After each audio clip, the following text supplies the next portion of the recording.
Hello, my geeslings. It is Mother Goose Robinson Erhardt here with the introduction to Robinson's podcast number 64.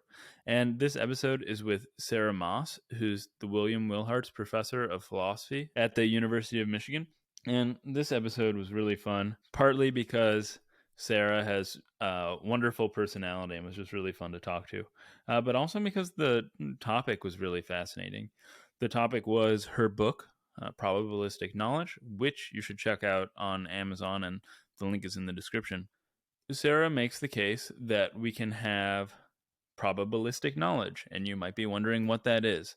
So we introduce first probabilistic belief, and then we go into probabilistic knowledge, and roughly, though, Sarah gives a much more thorough explanation of what probabilistic belief is.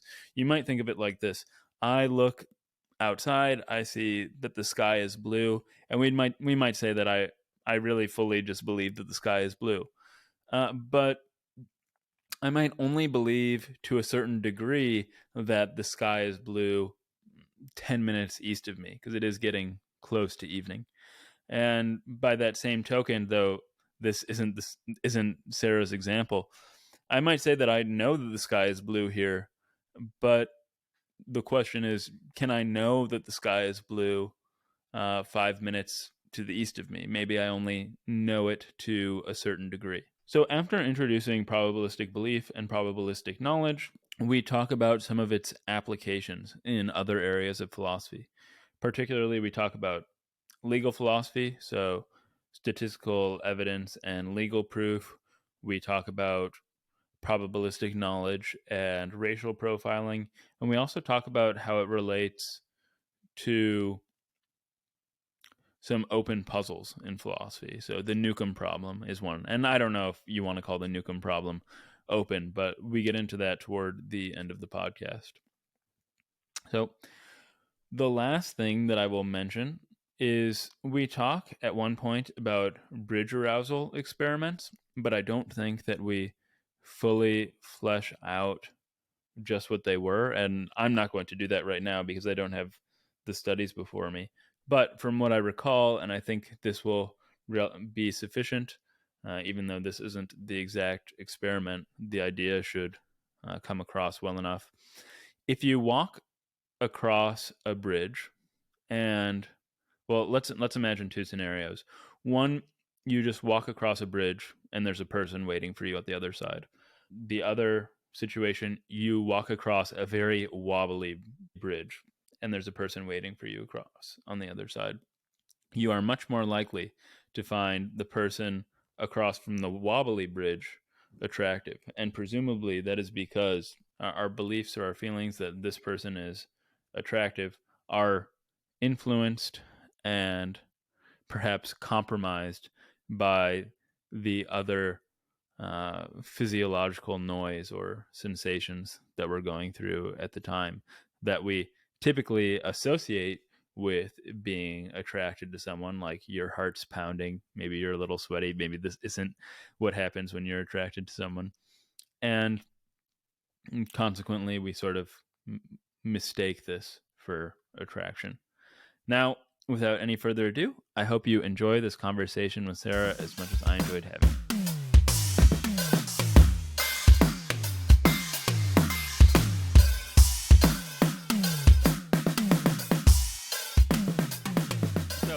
I saw that you did your undergrad work at Harvard in math before you went into doing your graduate studies in philosophy at Oxford and then MIT. And that immediately made me wonder how math turned into philosophy. But I'm particularly curious about how math turned into epistemology and philosophy of language, and whether it has anything to do with epistemology and philosophy of language having become increasingly technical and formal over the past few decades. Yeah, that's a good question. I mean, oddly, I took like a deviant causal chain to get to being a kind of formal epistemologist and philosopher later. So deviant causal chain, I already know I'm talking to a philosopher. Yeah, so because at Harvard, the thing that really made me fall in love with philosophy was taking classes with Chris Korsgaard. Oh, Kant? And yeah, I was just such a Kant nerd. Totally. I loved I loved Kant. I basically had a crush on Chris Korsgaard, to be honest, and just thought that I wanted to, if I could try out. I mean, I had 2 years of funding to study at Oxford, so I'm thinking, okay, well, if I can just try out philosophy, I'll go to Oxford and I'll study. And I think when I arrived at the BPhil, I wanted to have as my options like Kant and moral philosophy, and then there was one on like Kant's moral philosophy. So I arrived and I was set up to work with like Kassam on, the first critique or something.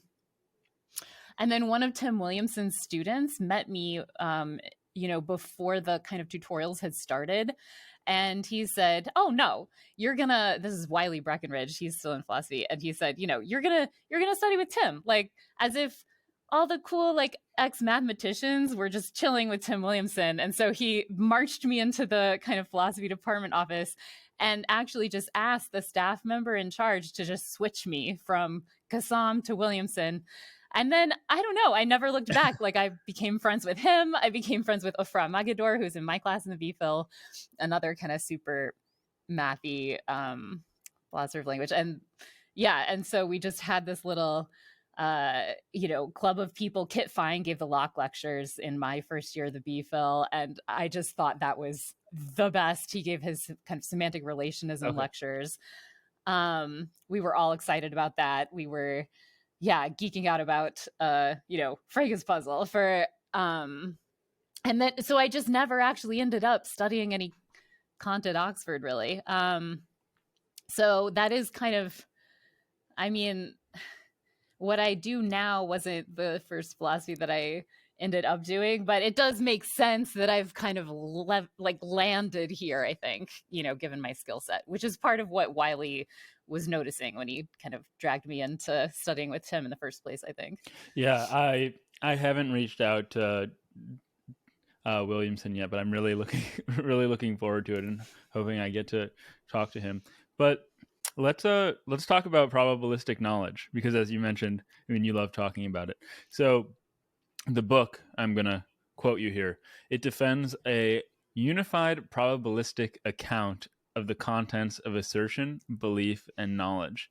And especially for my non-academic philosopher audience, is the explicit link between those three concepts. And in particular, I'm curious about where assertion fits in with knowledge and belief. Yeah, good. So there's like this old school view about what contents are, like the contents of belief, and also assertions, like the content of what you say when you say, hey, it's raining, and the contents that And the old school view is these are, something kind of like sets of worlds or truth conditions or states of affairs. So the idea is, well, okay, when I say it's raining, the thing I say is true just in case it's raining. And when I believe it's raining, the thing I believe is true just in case it's raining. And if I know it, then it'll follow that thing is true. So this thing, like this, for Stalnakerians, is like a set of worlds.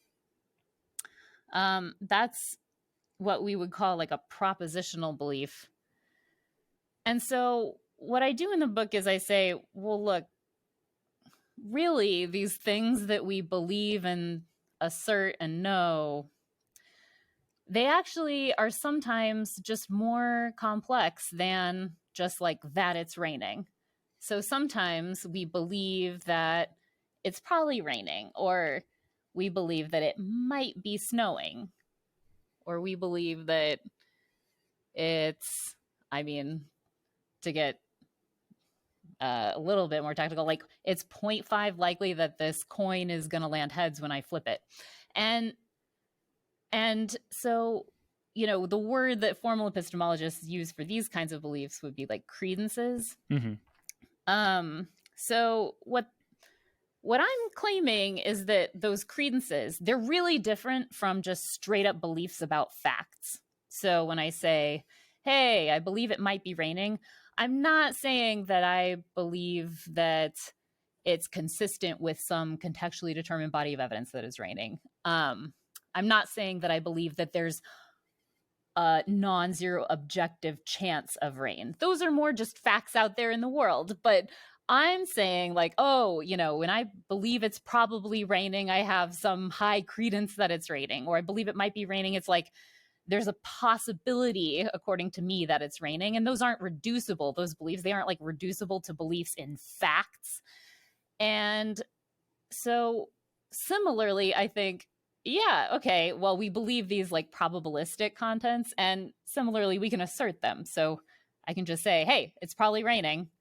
And what I'm doing is trying to get you to come to have a high credence that it's raining. Mm-hmm.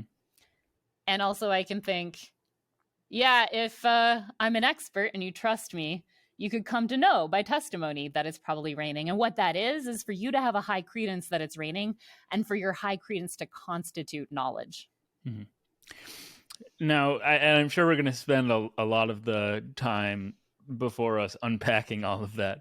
But first, I wanted to step back. You mentioned the Stalnakerian view. And for those who, I've never heard that word, but for those who don't know, Robert Stalnaker is a professor at MIT.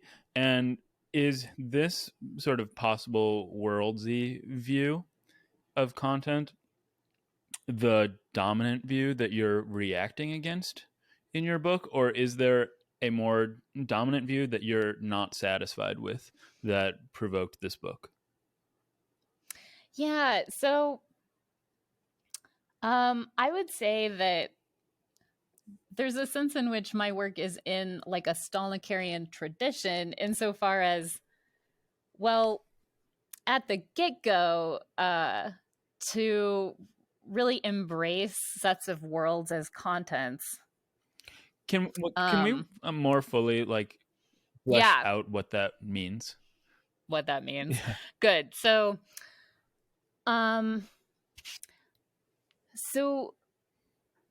there's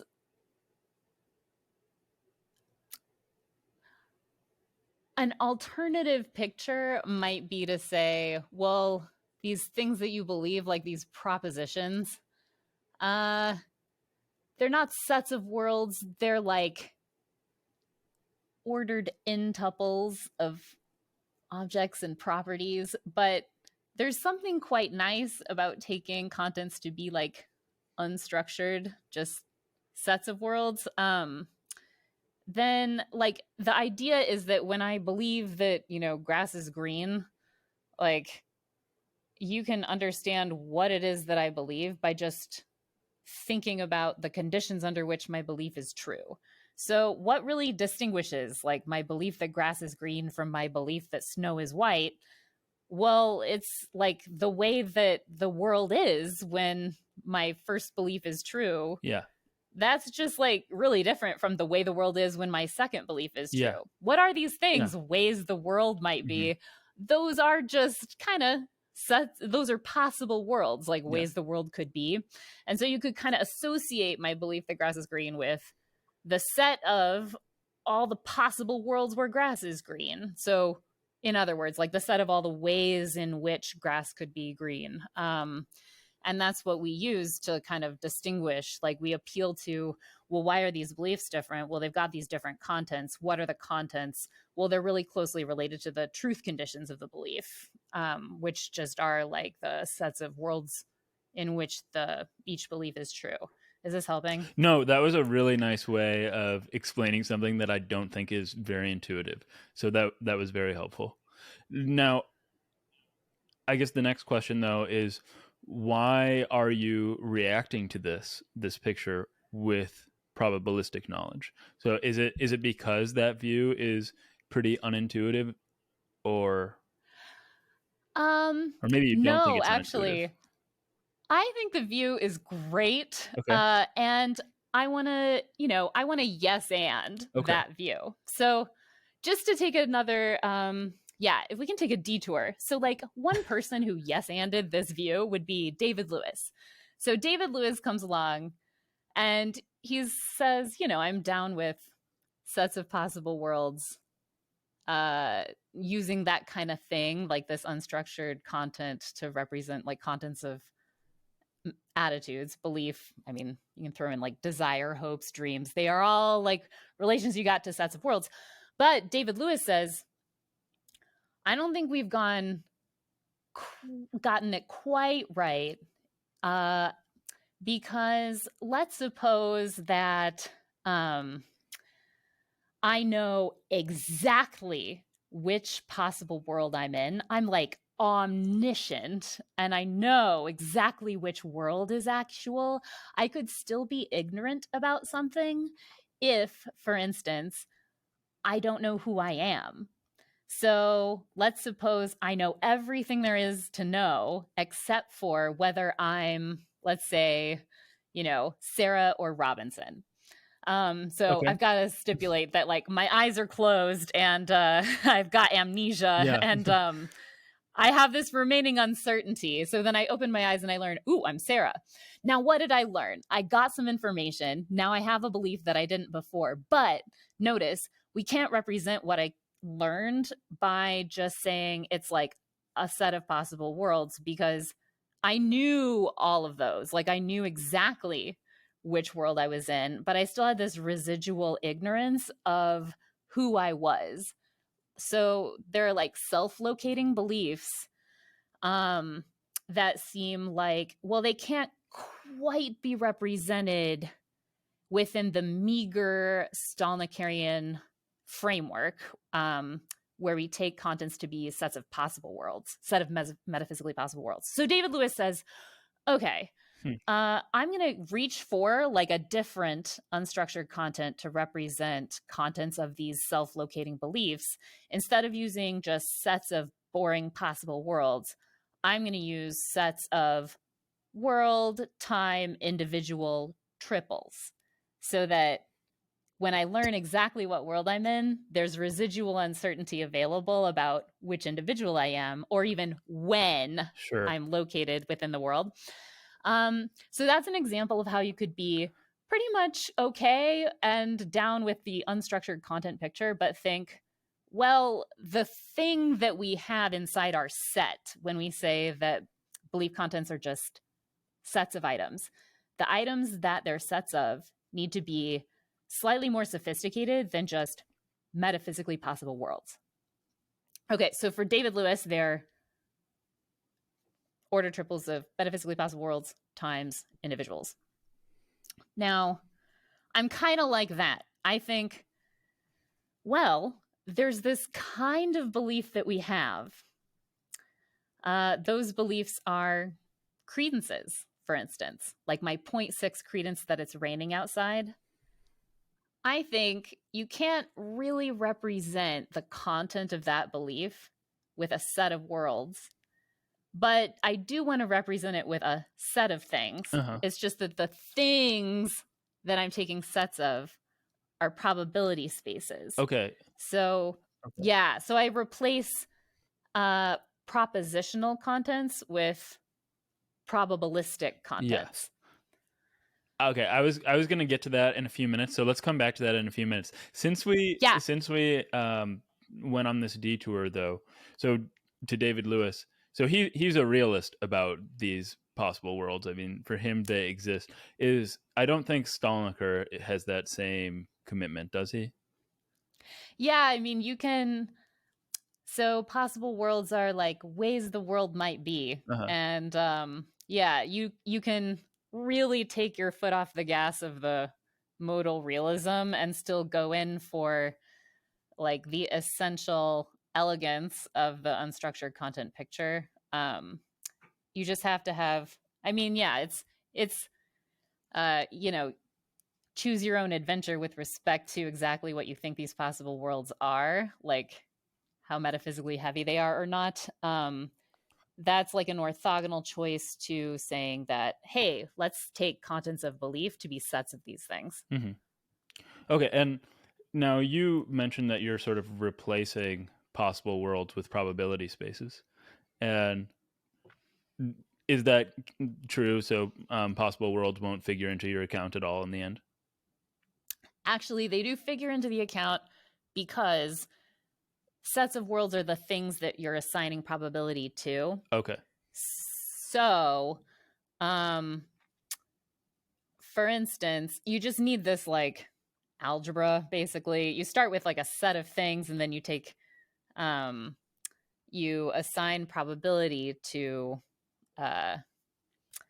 sets of those things. So, for instance, when I say I have 0.6 credence that it's raining, I mean, one traditional way of thinking of what's happening is that, well, there's this set of worlds where it's raining, and I assign 0.6 to that set.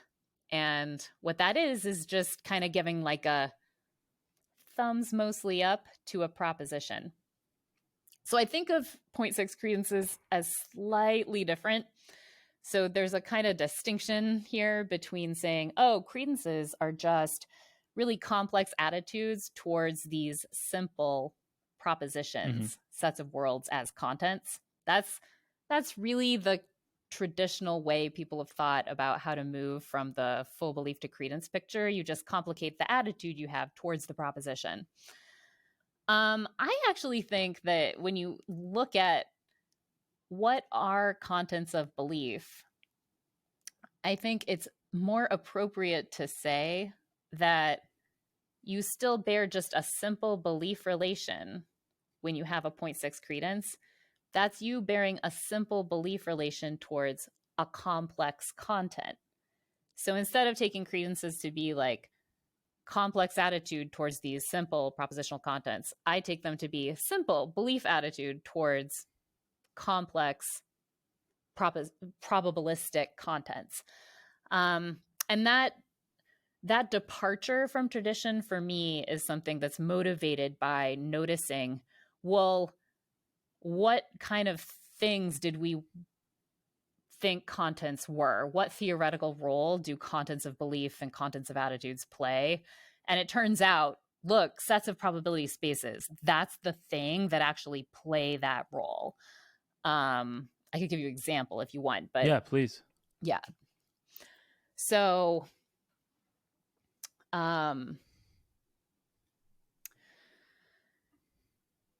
so here's a really simple example, and then I'll give you like a fun one. So a simple example would be, what is it for two people to disagree about something? Like when you think it's raining and I say, I disagree, it's not raining. Well, disagreement, like on the old picture, is for you to believe one proposition and for me to believe a proposition that's just incompatible with it. So there's the set of worlds where it's raining. That's the content of your belief. There's a set of worlds where it's not raining. That's the content of my belief. And look, no worlds are in both sets, and that's why we disagree. So now let's talk about like the pure disagreement literature. Now, a lot of that literature is actually about people who disagree in virtue of having different credences. So the pure disagreement literature, a lot of it, I mean, some of it's about people who have, incompatible full beliefs, but a lot of it is about, hey, how do we respond when I start out being 0.6 in rain and then I meet you and you're 0.8 in rain? Now, should we compromise? Should we go to 0.7? So let's just take a sec and reflect, hey, my 0.6 and your 0.8, that's the thing in virtue of which we disagree. And so if disagreeing is for two people to disagree, if what it is to disagree is for us to believe contents that are incompatible, then, we can explain why we disagree when I'm at 0.6 and you're at 0.8 by saying, well, okay, I believe this one set of probability spaces, the ones that assign 0.6 to rain. You believe another set of probability spaces, the ones that assign 0.8 to rain. And there are just no things that are in both sets. That's why we disagree. So that's kind of like a simple example. But actually, I think this more fun example, which I think is a little bit deeper, I mean, one way to get into it is to go back to Lewis, actually, and to say, hey, Lewis, why exactly were you wanting sets of centered worlds to be contents? And I think Lewis has a really elegant answer available that has to do with like the role that contents of belief play when we want to explain rational action. So Lewis is thinking, when I believe my pants are on fire, and Robinson, you also believe your pants are on fire, then notice all these agents who believe their pants are on fire, they tend to do really similar things. Like they're all acting by stopping and dropping and rolling. So we want to explain, like, why are all these agents stopping, dropping, and rolling? They're all doing the same action. Why? Well, because they all believe the same content. Well, what's the content? It's not any set of possible worlds. What they all believe is this content set of centered worlds such that in the world coordinate, the individual coordinates pants are on fire in that world. So we all believe this same set of centered worlds. And for Lewis, that does a lot of work in explaining why we all, assuming we're rational, engage in the same action. So contents of belief, what do we want them to do for us? Well, we want them to be the kinds of things that I can explain to them, and I can use them to explain why a bunch of agents all act similarly. I can say, oh, the reason they're all acting similarly is that they all believe that same content. And notice, like Lewis says, hey, we need sets of centered worlds in order to, we need to complicate the set of worlds picture to include sets of centered worlds in order for contents of belief to do this job that we want them to do. So, okay, now again, I'm going to, yes, and then go one step more than Lewis, but in that same tradition claim, well, look, a bunch of people leave their houses and they all grab umbrellas. Why? What's the same about all these agents such that they're all doing the same thing? They're all taking umbrellas to work. And notice, we can't say, I think, that, oh, what's the same about them is that they all believe the same set of worlds, that it's gonna rain. Because in fact, it's just not true that I have to actually fully believe it's gonna rain in order to make it worth it for me to take an umbrella to work. Maybe what's similar about all these agents is that they all believe it's probably gonna rain. So what is this thing, the content they believe, such that they all believe that same content, and that's going to explain why they act the same way? Well, in this case, it's actually going to be a probabilistic content. So we need contents to be slightly more sophisticated than just sets of uncentered worlds in order to really have them play this role that we want them to play in explaining patterns of rational action. Okay. I'm going to ask so I guess go back in time a little bit, because you might have already addressed this, but I just want to make sure that there are things that I have clear. But yeah, and this is going to sound really basic after what we were just talking about, but a full belief is, I take it as self-explanatory. So in as much as I fully believe anything, I believe we're having this conversation right now. And credence, however, is a matter of degree. So I have a partial credence that I'm south of Salt Lake City right now, but I'm not totally sure. But you distinguish, I think, credence from probabilistic belief. And I want to make sure that I understand this distinction. Yeah, good. So credences are like a special case of probabilistic beliefs. Okay. So in general, a probabilistic belief is like a belief with a set of probability spaces as its content, and your credence 0.6 that it's raining is the set of probability spaces that assign 0.6 to its raining. But you have these other probabilistic beliefs too. So in addition to just simple credences, you have, for instance, comparative likelihood judgments, I think it's more likely raining than snowing. And you believe that just in case your credence in rain exceeds your credence in snow, but I didn't nail you down to any particular credence in rain or credence in snow in order for you to have that probabilistic belief. So if you like, there are just kind of a lot of probabilistic beliefs around, and credences are for sure the most often talked about special case of probabilistic beliefs. Okay. And now another sort of very basic-y question, but we've talked a lot about probabilistic contents. The content of a probabilistic belief is a probabilistic content, and yes, my gut response when I read something like this is, when I have I mean, I know what a belief is. I know what it means for me to believe something, but it doesn't really seem, I never think about probabilities when I'm thinking about whether or not I believe something. And a belief, in as much as I'm like a physicalist, to me is just something that's going on in my brain. So then I wonder how maybe you're not a physicalist, maybe you are. I think I would just assume that you are. Maybe that's totally wrong. But how does this like physicalist picture of what a belief is in my brain sort of relate to this epistemological analysis of what a belief is as a probabilistic content? I'm sorry if is that question clear enough? No, this is great. Okay. So in the same sense in which a belief is in your brain, credences are in your brain. And as I would say, probabilistic beliefs are in your brain. So in a way, you can just think of like, oh yeah, all the beliefs, they're in your brain. And some of them are like black and white beliefs. Like the beliefs are in your brain, like it's raining is in your brain. And some of them are like gray beliefs, like, nah, God probably exists. Like maybe that's another thing that's in your brain. So the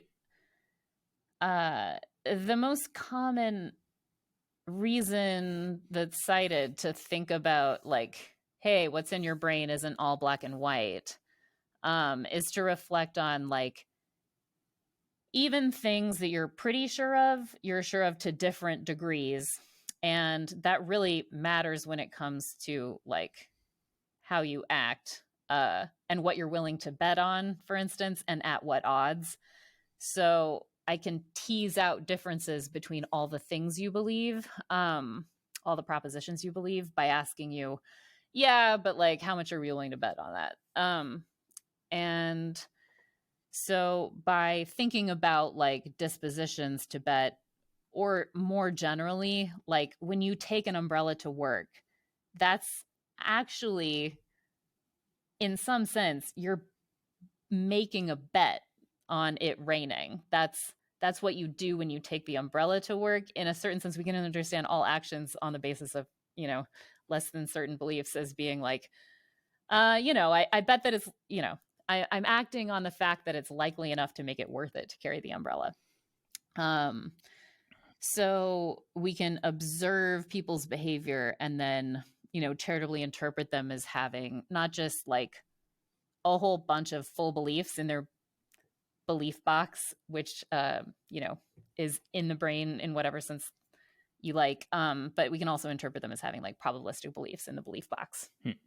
And are all beliefs probabilistic in just like the black and white ones have a value of 1 and 0? So this is the question that I was struggling with when I came around to writing this full belief and loose speech paper. So like at a first pass, you might say, yeah, like if maybe I'm always just expressing credences when I say things like it's probably going to rain and it might snow and it's 0.6 likely that God exists and Jones smokes. But this simple sentence, what's that supposed to mean? Like, does it actually mean probability 1, Jones smokes? Arguably, probability 1 is a bit too high. Yeah. Like, when I say simple sentences, I'm not really saying, hey, look, in order to believe this, you got to be probability 1 and Jones smokes. I mean, basically, the Bayesians, they're really like 1 is so high that you're not willing to revise your belief that Jones doesn't smoke in light of any new evidence. And right. Yeah, a lot of people, that skeezes them out. So strictly speaking, so what I actually think is, well, okay, simple sentences like Jones smokes, maybe strictly speaking, what I'm saying is, yeah, it's, certain that Jones smokes. But of course, like when we engage in loose speech, what I'm actually interpreted as conveying is something that's just, close enough to certain that Jones smokes, like for our purposes. So a comparison would be, look, when I say it's 3 o'clock, well, strictly speaking, did I say that it was precisely 3 o'clock on the dot, not a millisecond later? Mm-hmm. Well, I don't know. I mean, maybe there's some semantics of it's 3 o'clock, according to which the strict semantic content is that really strong thing. But come on, like in ordinary speech, when I say it's 3 o'clock, like what I'm conveying is, yeah, it's kind of close enough to 3 o'clock for practical purposes. Similarly, when I say a simple sentence, what I'm saying is, hey, it's close enough to certain that Jones smokes for practical purposes. And so what I convey by that sentence, it might be a constraint on your credences, but exactly how harsh that constraint is actually depends on a bunch of features of our context, like what we care about and what we're interested in, and, what possibilities we might need to rule out in order to count as, believing that Jones smokes. Yeah, I think that this discussion is super important because we haven't gotten to probabilistic knowledge yet, which is where I want to go. But I was just thinking about how probabilistic knowledge might be relevant to skepticism and brain and vat skepticism, and whether like cogito ergo sum is if that really does merit a 1 on our probability scale, and then or in our probability space. And we haven't talked about probabilistic knowledge yet. Can we have probabilistic knowledge? Yeah, for sure. So, as it says on the book jacket, yeah, it's all about probabilistic knowledge. So this idea, you can kind of tell that, like I said, so I started doing philosophy really seriously, like as a, in the B-Phil with Tim Williamson, who's a big knowledge firster. What's a knowledge firster? Like someone who thinks that a lot of our a lot of like norms on belief are really driven by knowledge, and that knowledge itself is like a fundamental concept in a particular way. So a good example would be like, hey, beliefs aim to be knowledge, and there's an important sense in which knowledge just is the norm of belief. I see. When should I believe something? Well, only if you know it. Similarly, you could have like a knowledge norm of assertion. Okay. Why does it sound weird to say it's raining? And it might not be. Well, because when I say it's raining, in order to even be able to assert that, what I got to do is know that it's raining. So, and in the way that you're using the word norm, because I don't think it's common outside of philosophy, you're using it as short, or at least as related to normative. So what we should. Yes. I just wanted to point that out. Yeah, good. What we should do. So there's this sense in which, if you end up with a false belief, that's like subpar. Your belief isn't as good as it could be. And also, if you end up with a belief that's true, but it's not justified, like you just form a true belief it's raining, but it's on the basis of some weird wishful thinking or a hunch, well, that's your belief falling short. And there's a certain tradition in epistemology that would just say, oh yeah, these are two very different ways that a belief can just be kind of subpar. It can be false. It can fail to be justified. A knowledge firster would say, no, each of these two ways that a belief can fall short of its goals, they're very connected, because really there's just one main goal from which the truth and justification norm might be derived, namely beliefs aim to be knowledge. Knowledge is the good case. Mm-hmm. When things go well, we're bumping around in the world and we're getting knowledge from it. And, okay, great. And then the knowledge is justified and the knowledge is also true. So taking knowledge to be like playing this central role in the study of what kinds of beliefs we should have and what belief is aiming to be, that's like being a knowledge firster. So, I was raised with this knowledge first value. And then of course, like, I'm super mathy and I think, oh yeah, we have all these credences. So, talk to Tim and you'll find, like, he's really disposed to think of things in a full belief framework. And, at most, where I would say we have credences, he's interested in, like, facts about evidential probabilities. Maybe, it's I know some propositions, and then maybe those propositions make things likely to various degrees. But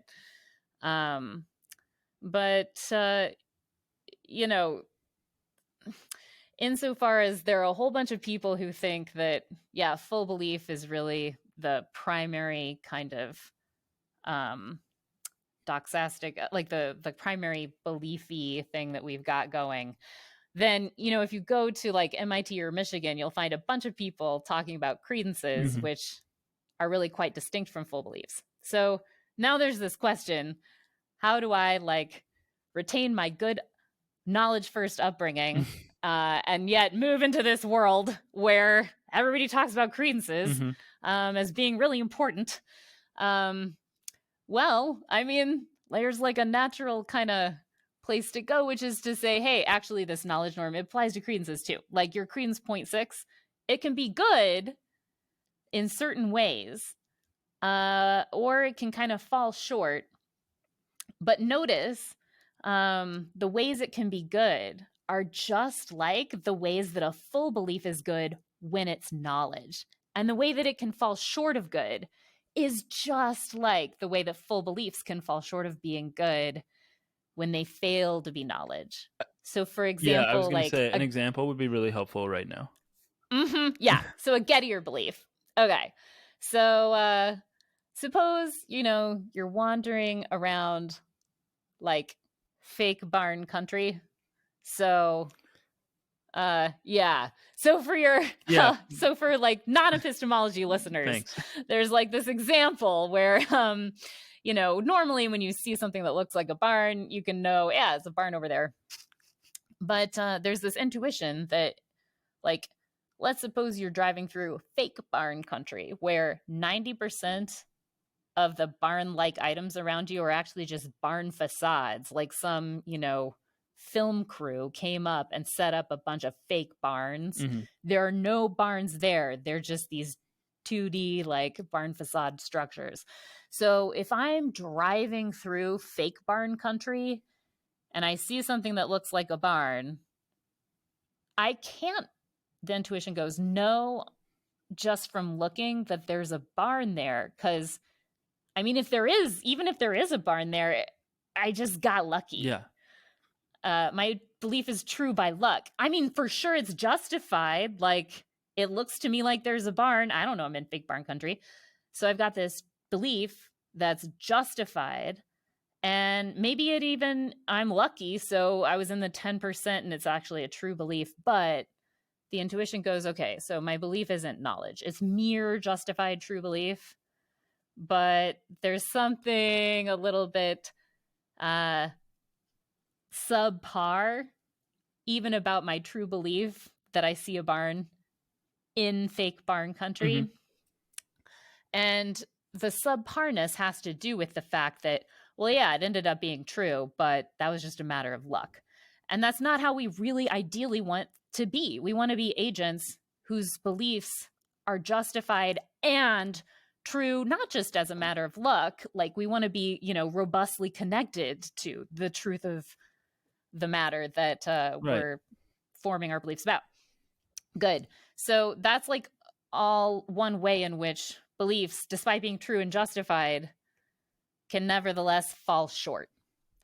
So now I'm going to argue, okay, let's just talk about credences. Even so, let's just focus on, say I am like, I think in the book I use this example of like a scientist ordering fruit flies through the mail. Okay. It's because I have a friend who actually works on fruit flies, and he had just ordered like a billion fruit flies from this company. Yeah. And they came in the mail, and let's suppose that almost all these fruit flies have a certain gene, and the ones that I ordered, I mean. So when I open it up and I take out a fly, I think, oh yeah, okay, probably this fly's got the gene. I mean, I've got let's say 0.75 that the fly is Drosophila genus or something. Now, okay, and I'm justified because that's what the catalog said. It said, yeah, you're getting these flies, 3/4 of them are going to have this gene. So you're totally justified in having high credence that this particular fly has the gene. Now let me tell you one more thing, though. It turns out that there's some perverted scientist in the lab packing up the flies, and he's just completely permuted everybody's orders. It's just completely random what gets sent to whom. Now, as a matter of fact, I luckily enough was sent exactly the thing that I ordered. So, in fact, it's correct that this fly probably is Drosophila, and I'm justified because I ordered from the catalog and thinking it's probably Drosophila. But there was a deviant causal chain, to use your exactly. Your yes, good. Exactly. So we kind of think, well, yeah, good. It's justified, and actually, it is true that they're probably Drosophila. But the fact that I ended up with this high credence that was justified, and we could put a pin in this, but true, I would say, this true probabilistic belief is just true as a matter of luck. So it kind of falls short of knowledge. So there's this thing that credences could have in the very best case where the credences get to be knowledge. And then you can have plenty of Gettiard credences, but just fall a bit short of that. There's another fun example, actually. Please. I remember. I love the examples. This is a little better and not as recherche. But do you know these misattribution of arousal paradigm experiments where people walk across suspension bridges? Yeah, where people become more attracted to, and yeah, I do. But I'd love to hear it again anyway. Yeah. So the idea is, we run this study and we send you across the suspension bridge, above a chasm. Yeah. And when you get to the other side, your pulse is racing. You see somebody and you think, wow, probably that guy is just the one for me. So you have high credence that you've just met the love of your life on the other side. And let's suppose your high credence is justified. Why? Well, because you're reflecting on your own racing pulse and thinking, wow, probably I like this guy. Mm-hmm. So it's justified. And in fact, let's also stipulate that it's true. In this case, you probably do like this person that you see across the bridge. But again, it's justified by a kind of reasoning about something that's actually irrelevant, that's actually bad evidence, that could be undermined by further defeating evidence. Namely, this racing pulse, it actually, it appears to justify your belief. It justifies it, but actually, it's just this kind of case where the fact that you get that evidence is not actually connected to the real truth that, in fact, you probably like this guy. So it's a little bit like, Russell's stopped clock case. Like, the idea is, oh, well, a stopped clock is right twice a day. So if you look at it on one of those magic times, you form a justified belief that, let's say, it's 3 o'clock. But the justification for your belief, namely how the clock looks, it's actually not connected to the facts in the world that make your belief true. Similarly, for this case, what justifies my belief is this like racing pulse, which is actually connected to the fact that like I'm suspended above a chasm, and has nothing to do with why this, guy is probably the one for me. Yeah, so that kind of thing is just, you can get your way into these examples where you have a certain credence, or a certain might belief, or you might believe an indicative conditional, like, if it's raining, the game is canceled. And none of these beliefs are just beliefs about straight up facts. They're actually probabilistic beliefs, but they can fall short of knowledge in just the way that full beliefs do. So, all right, to explain the falling short, we got to have this thing that they fall short of. That's probabilistic knowledge. Okay. I was going to ask you what the positive case was for probabilistic knowledge. Yeah, good. So it's kind of like, well, okay, the book has several arguments like for probabilistic knowledge. And one of the arguments is, the thing that goes wrong when full beliefs fall short of knowledge can be a thing that goes wrong for credences and other probabilistic beliefs. What is that thing?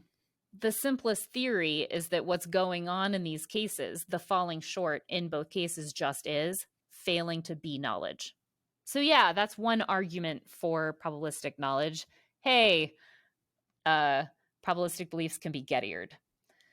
There are a bunch more other like cool arguments, but yeah, so that's like one that kind of features in chapter 5.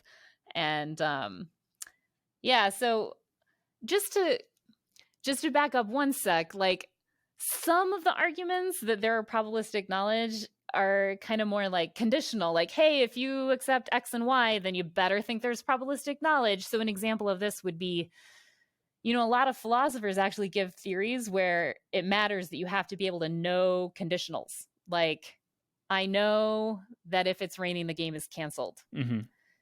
So, Chalmers has this constructing the world really depends on the arguments of that book, depend on there being this ability to know conditionals. So he has like this thesis of conditional scrutability.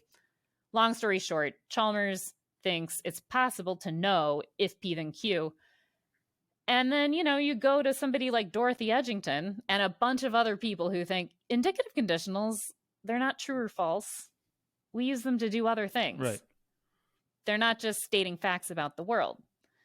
So as I would put it, look, they're stating probabilistic beliefs, not propositional beliefs. So look, what are you going to do? Put these two things together. You can't both think, yeah, we can know conditionals and conditionals don't have truth conditions, and then think, well, the only things that we can know are propositions, things with truth conditions. So that's another way in, like, to see that, hey, our theories, like our philosophical theories, actually depend on sometimes there being the ability to have credences or other probabilistic beliefs constitute knowledge.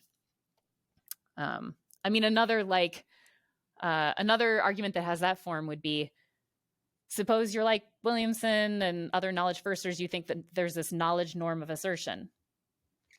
So there's some sense in which when you say something, like we hold you to thinking, well, look, like you got to know it to say it. That's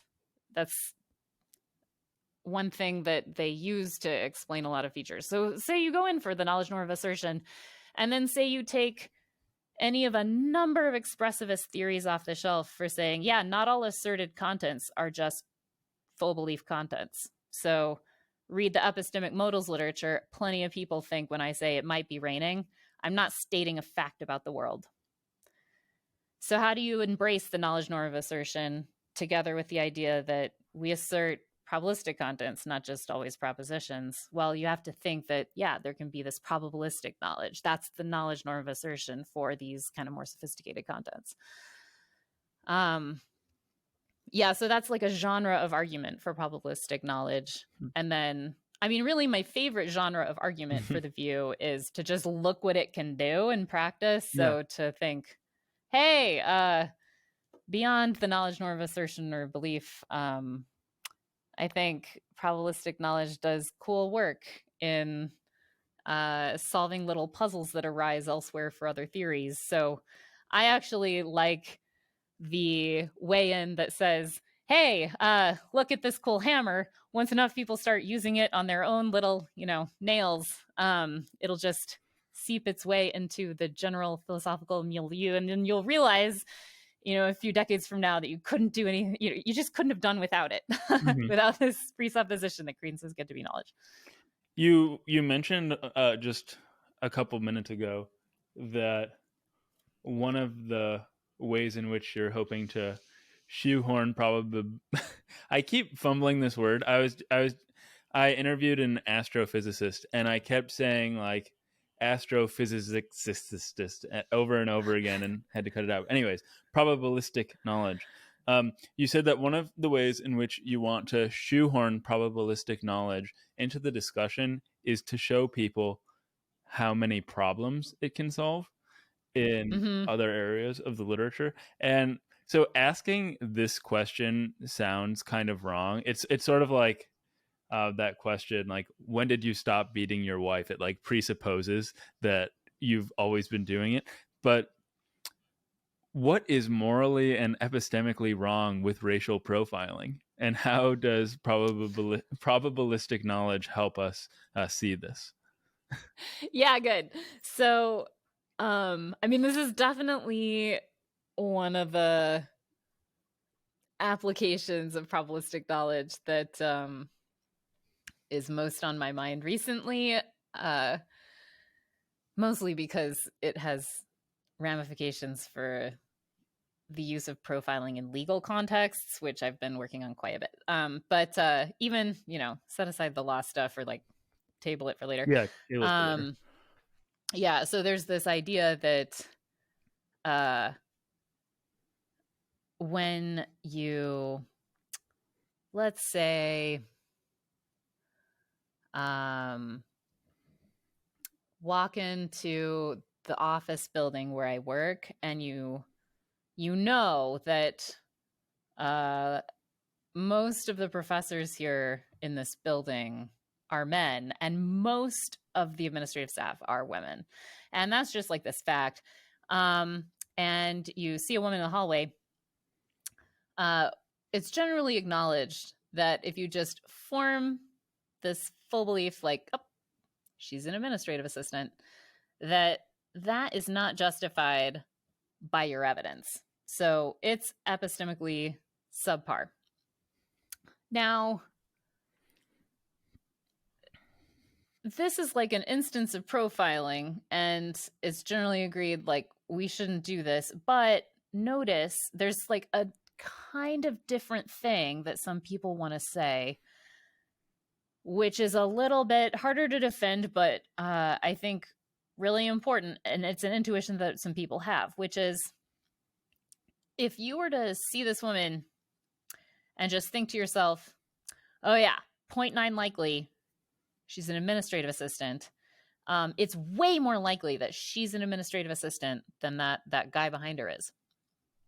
some people have an intuition that even that is a little bit off. Like, what makes you think you can rule out the possibility that, hey, like, this woman's got a PhD and so probably is not an administrative assistant? To just push back slightly, and this isn't something that I want to be pushing back on, but just to clarify what you were saying, if it's a 0.9 probability that she's an administrative assistant, you're not ruling out that she has a PhD. That's the 0.1. Well, I mean, there might be a 0.0001 she's an alien, but like but a lot of that 0.1 is going to be she's a PhD. Yeah. So let's unpack it a little bit more. So what you're failing to, when you form the belief, she's probably staff, you're forming this belief that's inconsistent with certain other things. For instance, she's probably a professor, because you can't consistently both believe she's probably staff and she's probably a professor. Right. So the thing you're ruling out when you believe this probabilistic content is a contrary probabilistic content.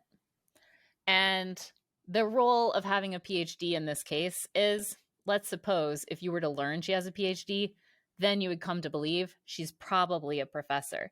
Maybe you wouldn't know for sure that she's a professor just on the basis of the PhD. But when you form this belief, she's probably staff, that's like ruling out that, oh, she has a PhD and is probably a professor. Why does it rule that out? Well, because probably staff is incompatible with probably professor. So the things that you're ruling out when you form credences are themselves probabilistic, but there might be reasons to pay attention to like the relevant probabilistic alternatives to the probabilistic content of your belief. Another example is, this is a little bit more, the reference class problem is basically exactly what I'm talking about. Like, can you first say what the how reference do I class know? problem Oh, is? yeah, good. Okay, so let's suppose not only is she a woman, she's also 6 feet tall. And here's another fact. A vast majority of the people who are 6 feet tall who work in this building are professors. They're not staff. So here I see this person. They're a 6 foot tall person. And so you might think, well, if I'm going to profile them, why do I profile based on gender? Why not profile based on height? So, like, if I profile based on height, then what I should come to believe is she's probably a professor. Yeah. So there are all these different ways of coming to form a belief. And when you make different reference classes salient, then you're making salient different ways, like different statistics you might use to support like some credence you form about this person. And so here's another fun, like real world example. There was this guy who was caught smuggling heroin from Nigeria into JFK. And so at sentencing, they had to kind of estimate like how much heroin this guy had ever smuggled into the US in order to know like how much time this guy was going to get. And so what they did was they said, okay, well, let's take all of the convicted Nigerian drug smugglers who were smuggling heroin. And let's just take the average of all the amount of heroin that they've ever smuggled. So then we'll just use that average and we'll just say, yeah, okay, well, this guy, let's say that's how much he smuggled. Now, why on earth would you just pick that particular reference class to determine this guy's sentence as opposed to, say, all of the people who were smuggling drugs, period, or all of the Nigerian drug smugglers who smuggled drugs into JFK in particular, or actually, to bring more facts into the mix, like, turns out, actually, the more heroin you smuggle, the more often you do it, the more you're able to kind of, the more balloons you're able to smuggle in. Yeah, so true facts. Crazy. But yeah, so why not kind of profile this guy by taking into account some information about like how many trips he'd previously made. And so, you know, when we're making these kinds of profiling decisions and we profile on the basis of one statistic, there's always this relevant alternative belief that we could be forming based on some other reference class that would land us with some other credence. And it's hard to rule out like the relevance of that. And so there's a sense in which sometimes when we think, hey, we're in a context where like these other reference classes are really salient to us and we don't have great reasons for thinking that we shouldn't use them. Well, in that kind of case, it can feel a little weird to even just stick with this, 0.8 or 0.6 or it's 0.4 credence. So there's something that's epistemically creepy about profiling, even when the profiling is resulting in you having a credence rather than resulting in you having a full belief. So there are contexts in which statistical evidence just falls short in a certain way, even though you ground your belief in the statistical evidence. This belief, it lacks a certain kind of epistemic gold star, right. And that's why we find it quite creepy to say, yeah, let's sentence this guy based on this particular credence that we derive from this particular statistic with this particular reference class. So, like, as you can imagine, enter Hammer. What's it got?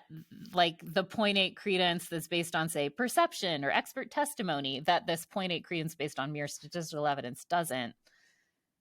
Well, the statistical evidence in certain contexts fails.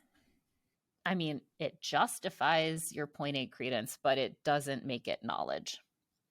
So that's the kind of, again, like way in which I think having credences be able to constitute knowledge or fall short of knowledge plays a nice role in explaining why we're not willing to act on certain credences for reasons that really are very similar to reasons why we're not willing to act on full beliefs that themselves fall short of knowledge. So does your account have any sort of normative prescription as to how we should act in certain cases? Like if we're walking through this building and we see this woman, are we supposed to like be like stoic about it and just try not to have a thought about what she might be? Or I mean, in certain cases, like with our Nigerian drug smuggler, it's like you have to do something. Do you have a response to that?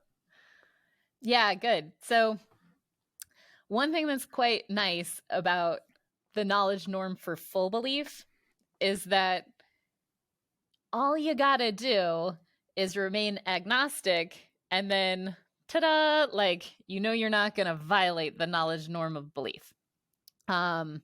So when the knowledge norm of belief comes in and says, hey, you don't have knowledge in this situation, don't believe stuff, then you can just say, okay, I suspend. I don't believe it's raining and I don't believe it's not raining.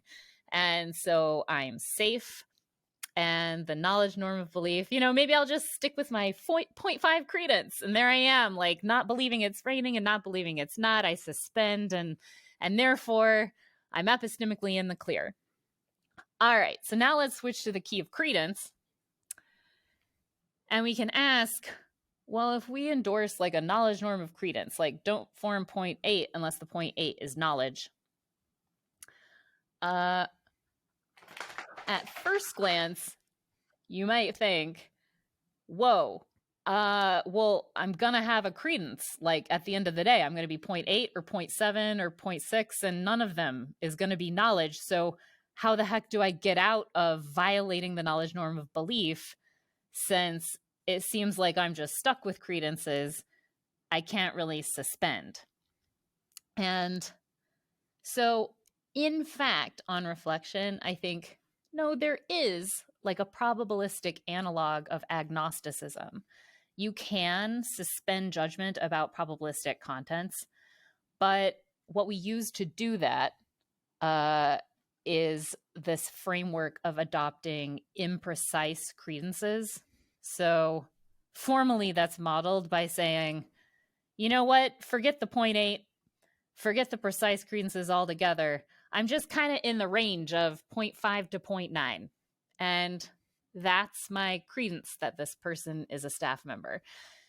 And in general, you would represent imprecise credences as just being like you have almost a mental committee where each of those members maybe has a precise credence, but you yourself, you're like the group. And so unless everybody in the group believes something, you don't count as believing it. So you have, one mental committee member who's like 0.5 staff member and another who's 0.9 staff member and everybody in between. So I think now there's this question, okay, given that we've got some kind of probabilistic knowledge norm of probabilistic belief, and I'm following it by leaving my credences imprecise. Well, now how do I act when I've got imprecise credences? Luckily, there's like this imprecise decision theory. Of course, it's quite an unsettled question in like this corner of formal epistemology. Hey, what's decision theory look like when you start with agents who are, running around with mental committees of precise people? But I tend to think, so I have this paper, Creedal Dilemmas, where I defend this account where actually in this kind of case, practically speaking, at some point in time, you just gotta like pick some mental committee member and run with them. And you can kind of switch it up, which one gets to be in control as you roll along forward in your life. So for me, when I think about, hey, I've got all of these different precise credences around, it's a lot like saying, you're a kind of person who just has these incommensurable values that you can't really like make reconciled to each other, and then you have to act. So it's like you're, stuck being Sartre's student, and you want to go fight the French, and you also want to take care of mom at home, and now you got to just kind of like plump for one and make a choice. So this, I think imprecise credences are best treated as like the epistemic analog of that kind of incommensurable values. So it's like the incommensurableness is now on the epistemic side, but similarly, when it comes time to act, look, you just kind of got to pick one.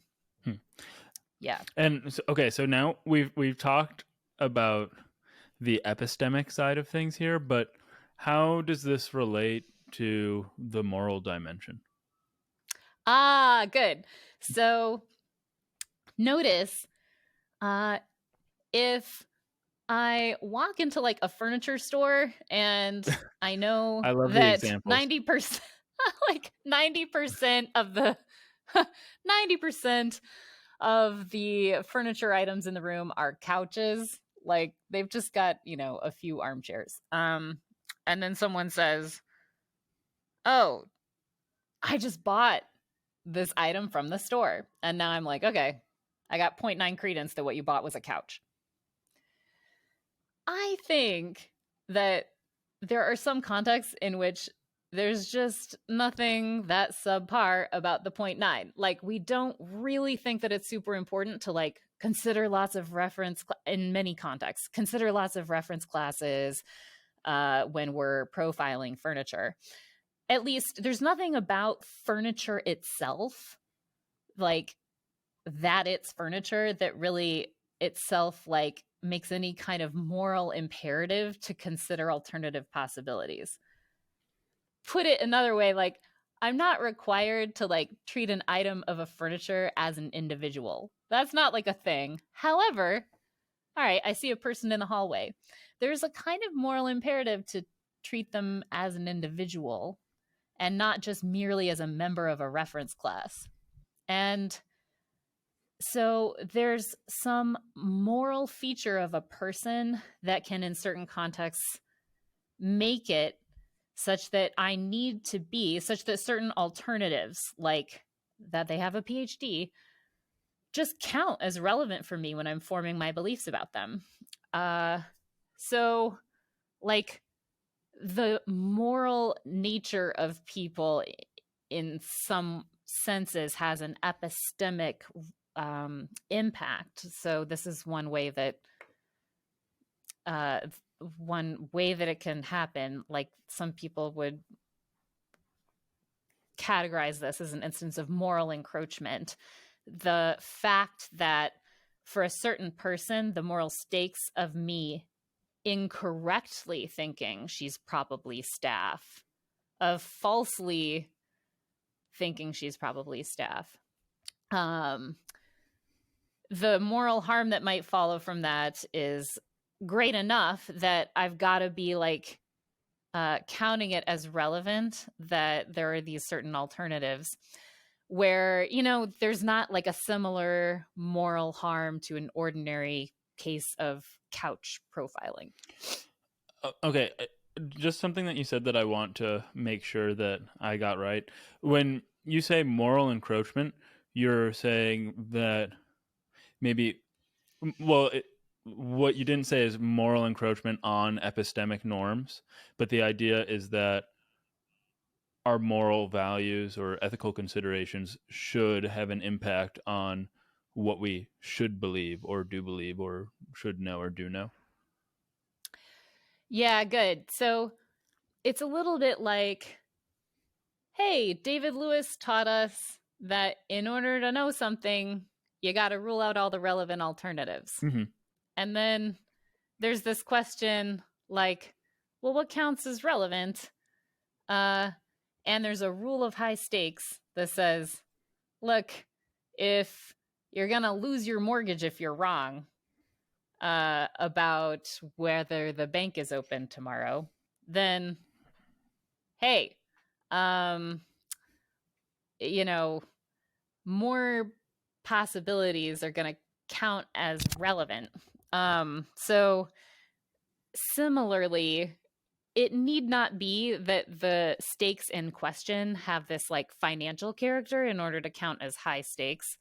Something can just have like morally high stakes. And in virtue of that, it can be that if the stakes are high in a certain, you know, the moral stakes are high, so like some moral harm might come from you forming a false belief, that might be enough that a certain possibility needs to be ruled out in order for you to have knowledge. Where in another case that's quite similar structurally, except for it has no moral stuff going on, you wouldn't need to like rule out that same possibility. So the concrete example is, all right, when you use statistical evidence to form 0.3 credence that someone has a PhD, then could it be that for moral reasons, you ought to actually consider some alternative reference classes than the one you actually used? Maybe. Now, if you use statistical evidence to form 0.3 credence that this couch was made in China, maybe there aren't any kind of moral concerns that would make that 0.3 credence anything less than, you know, getting all the epistemic goodies, like gold star. You're fine. It's knowledge. I have to. I'll just stop here to say that I really appreciate this dimension to your account. I'm not like a moral philosopher or anything, but I think it's really nice that you've worked this into it. One thing that's cool is I think a lot of people really recognize that there's something epistemically amiss with forming full beliefs on the basis of profiling, but there really, I think, is like a further thing to be explained, which is that sometimes we have this feeling that something's amiss about even just credences that are grounded entirely in statistical evidence. And in order to really diagnose what the heck is going on, like how are these credences falling anything short of epistemically ideal, it's helpful to have probabilistic knowledge. And this actually is very intimately connected with the question of how statistical evidence falls short of grounding verdicts in legal cases. So why, you can't, as a fact finder, even in a civil case, base your verdict of liability on statistical evidence. Yeah, I'd like to get to the legal philosophy in a couple minutes. We're almost there though. But one other puzzle that I wanted to talk about first. So I've had Lori Paul on the podcast, and we talked all about transformative experience. And great. Yeah, and so we've gone over it, but it's been maybe like 20 episodes ago at this point. And I know that you've done some work in writing and thinking about transformative experience and whether or not it actually does pose a genuine problem for decision theory. Mm-hmm. So Mm-hmm. I would love to hear, if you could just very briefly summarize what transformative experience is supposed to be, and then maybe how the probabilistic knowledge account might diffuse it as a problem for decision theory. Yeah, good. So the general gist of Lori Paul on transformative experience goes something like, hey, there's a sense in which you should really be acting on knowledge, but in these transformative experience cases, you just can't get knowledge to act on. And a classic example of this might be, I'm deciding whether to have a kid. And it seems like, look, I just can't rule out that, like, I just can't know ahead of time how I'm going to like it, like what kind of person I'm even going to be. And in particular, it seems like, look, this shift is going to be radical enough that I can't even just say, okay, well, take the average person who's, in their mid 30s, let's say, and just got tenure. So that's like me deliberating about whether to have a kid.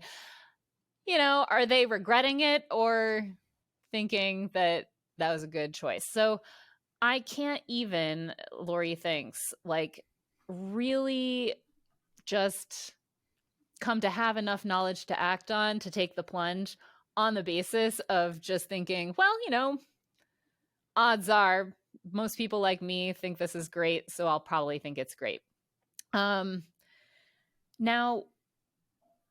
I want to point out that so far, like, there's a kind of objection that naturally comes to mind to this argument that, transformative experience presents a challenge for decision theory. So the fan of traditional decision theory says back to Lori Paul, well, look, like the whole point of decision theory is that you don't need to actually know that you're going to like it in order to take the plunge. You just got to have some credences.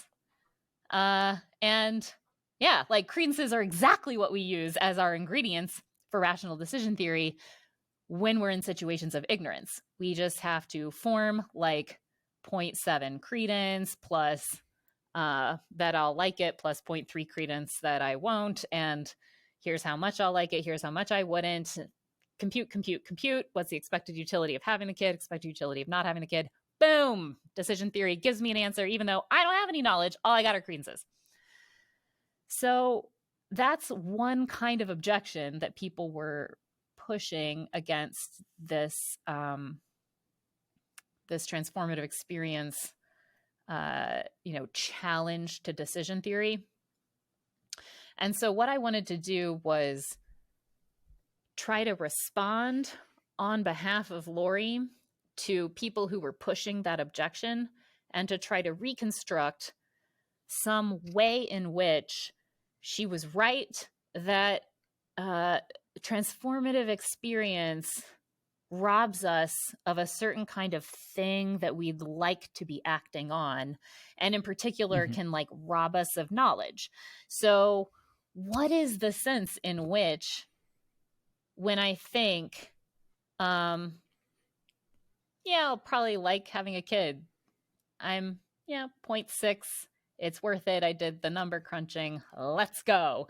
What is really the sense in which when let's say my partner comes to me and says, well, look, sure, you're 0.6 that you'll like it, but I mean, if you add in the fact that you're a little bit high strung and have insomnia, then with all of these extra features, if we included them in the calculus, well, then maybe the statistic would say that you wouldn't like it. And are we supposed to be really, extrapolating from these features and not those? Like, what is exactly making you justified in this 0.6 credence that's based on like you treating yourself like a member of a particular reference class? And after all, like it really matters. Like if you can't rule out that you'll probably be miserable, then it seems like there's just something a little bit less than perfect about taking the plunge and making that decision. I mean, maybe go ahead, like that's what you should do, but in the ideal case, we would like to be acting on the basis of doxastic states that are a little bit better in touch with reality than just this 0.6 credence that is justified on the basis of like some statistical evidence. So this is where probabilistic knowledge comes in. It's saying, hey, in these cases that Lori's talking about where she says, yo, you can't rule out that she tells some horror story about that you'll have this kid who wakes up every night in the middle of the night for 5 years screaming bloody murder, and you never get more than 2 hours of consecutive sleep, and all these other features that you might just wake up and find yourself like basically feeling like a vampire as in virtue of like deciding to have a kid. Well, you can't rule out those possibilities. And so, even though you've got that 0.6 credence and that's high enough to act on, there's just something a little subpar. I say, yes, what's subpar is that you're acting on the basis of some credence that, while justified, isn't actually knowledge. So, there are different standards by which you could judge action. And on one sense, we say, yeah, your action's fine because it's based on justified credences. And then in the same sense, there's some sense in which, well, okay, like this action wasn't getting all the epistemic gold stars because in particular, if you were acting on like mere probabilistic belief, we might think like, well, in the ideal case, you could act on more than that. You could actually act on probabilistic knowledge. So that's what decision theory misses. It's not that decision theory was all along aiming to articulate some kind of knowledge norm for action. They weren't, but there are knowledge norms for action out there. And I think a good interpretation of what Lori Paul is doing is putting forward a kind of knowledge norm for acting on credences that can't be satisfied in cases of transformative experience. Was Lori receptive to your defense? Yeah, I think so. I mean, I think she herself has not had like exactly one party line throughout the last decade. So I think she appreciates that interpretation. And I think actually there's some discussion of like authenticity in her more recent work that I think is possibly like more radical than my reconstruction of her argument does justice to. So I am not going to just claim like, oh yeah, I spelled out what she had in mind all along, and now she's just totally on board the like, what would we call it? It's not like Kripkenstein. It'd be like anyway, whatever. That kind of like interpretation of her view. I think she's got a lot going on. So yeah, but I think it's not like she's completely like unsympathetic to this take. Yeah. Okay.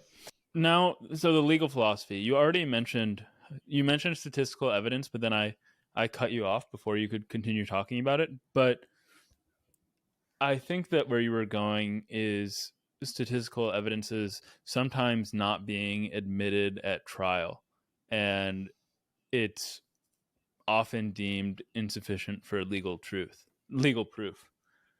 And how, yeah, I can see you're already ready to go. Yeah. So, usually it's admitted, and the idea is that it can be even relevant in the jury's deliberation for a verdict. So often juries will make decisions that are based not just on evidence, but also like background base rates. Like we want the juries to be aware of, what the base rate of cancer in a certain population was, like what the, statistics would have predicted in order to be able to judge whether in a particular case, like this fracking caused these people's cancer. So statistics get thrown around in courtrooms all the time. And so what's distinctive about the statistical evidence literature, so there's just like thousands of papers written on statistical evidence in the law, and the real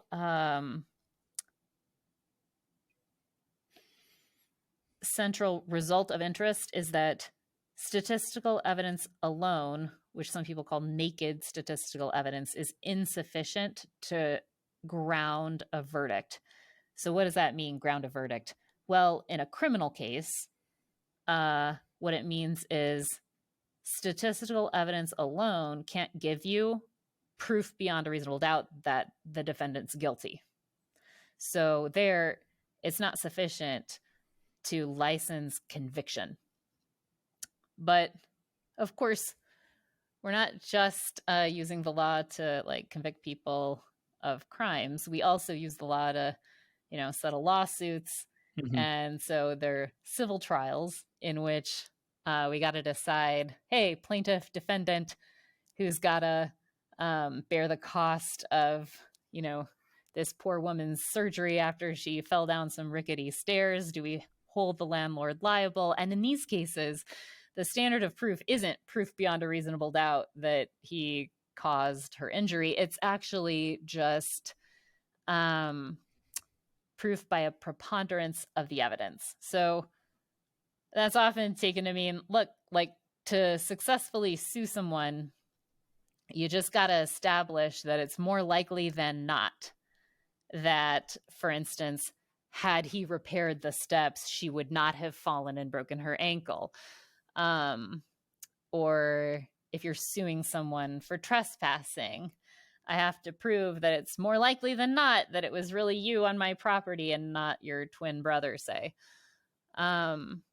So there are actually these intermediate standards of proof too. There's like proof by clear and convincing evidence, which is routinely associated with like the 0.75 threshold. Like it's in between proof beyond a reasonable doubt and proof by a preponderance of the evidence. So clear and convincing would be, I don't know, for custody cases and some other kind of high stakes stuff. So long story short, there are kind of different standards of proof that get associated with different credences. Like the civil standard, the more likely than not standard, that's associated with this like 0.5 threshold. And proof beyond a reasonable doubt, that's associated with something much more like a full belief that this guy is really guilty. Yeah. It's interesting that there are these different standards. For sure. And one thing that's notable is that, we could get into this in a bit, but I think even like the reasonable doubt standard,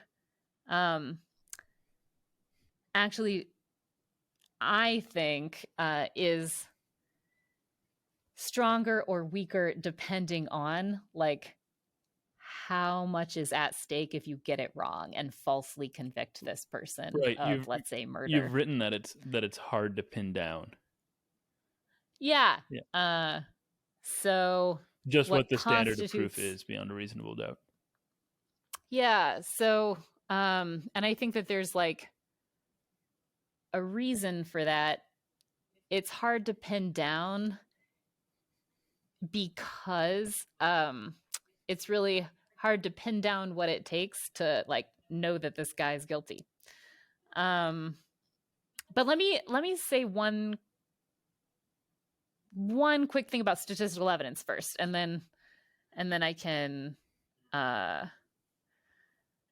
talk a little bit about like the reasonable doubt standard in particular. Sure. So the cool thing about statistical evidence is, you know how I was saying earlier, hey, you got moral encroachment, not just on full belief that this person's a staff member, but also even just on credences. Mm-hmm. So there's something creepy about credences in certain contexts that are based on merely statistical evidence. The law has this in spades. So the idea is, look, for sure, you can't convict somebody of a crime.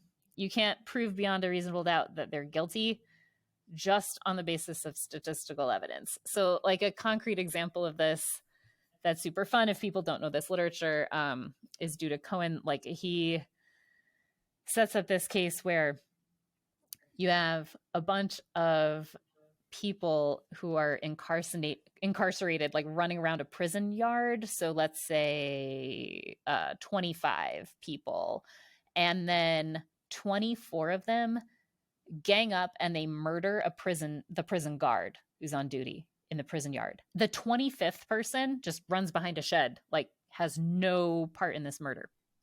And the thing is, they're all wearing identical orange jumpsuits, and the only witness to this murder is somebody who's in this like distant guard tower who totally can't tell any of the 25 prisoners from the rest. All right, so now let's say like that person says, yeah, I saw 24 of these people. They're all guilty of conspiracy to murder, and then this 25th person isn't. And the local prosecutor says, great, that's enough. They pick somebody at random who was in the yard, one of the 25, put him on trial and say, look, we got this statistical evidence, and on the basis of this evidence, you can be justified in having 0.96 credence that this guy is guilty of murder. Convict him. And nobody thinks that that's enough evidence to convict. But it's super high. It's not just like, 0.96 is super high. It exceeds any, if you do like surveys of the folk, they throw out some numbers associated with the reasonable doubt threshold, and 0.96 is actually above the numbers they'll throw out. I mean, even if you were to tweak the numbers so that actually it was like 10,000 prisoners in the yard and one was innocent, I don't know. What do you think? No. 1 out of 10,000. No. All right. Good. Well, I mean, so I agree. No, I mean, if you just asked me when I was walking down the street, I would say, yeah, probably beyond a reasonable doubt. But in the context of a philosophical discussion, I'm going to say no. I mean, one interesting feature is if you thought that was enough, then great. You have 10,000 successful convictions and you think, perfect. Like we have one person, at least we know who's innocent, who we're definitely sending to prison. No qualms about that. Yeah, that's a great rate, I mean, it's a little success. It's a little uncomfortable. Yeah.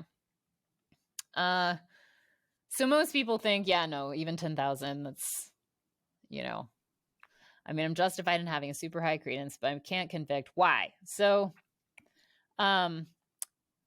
before I like really, like spoiler alert, it's because you don't know the guy is guilty. All right, cool. So I defend this like knowledge, norm, and proof.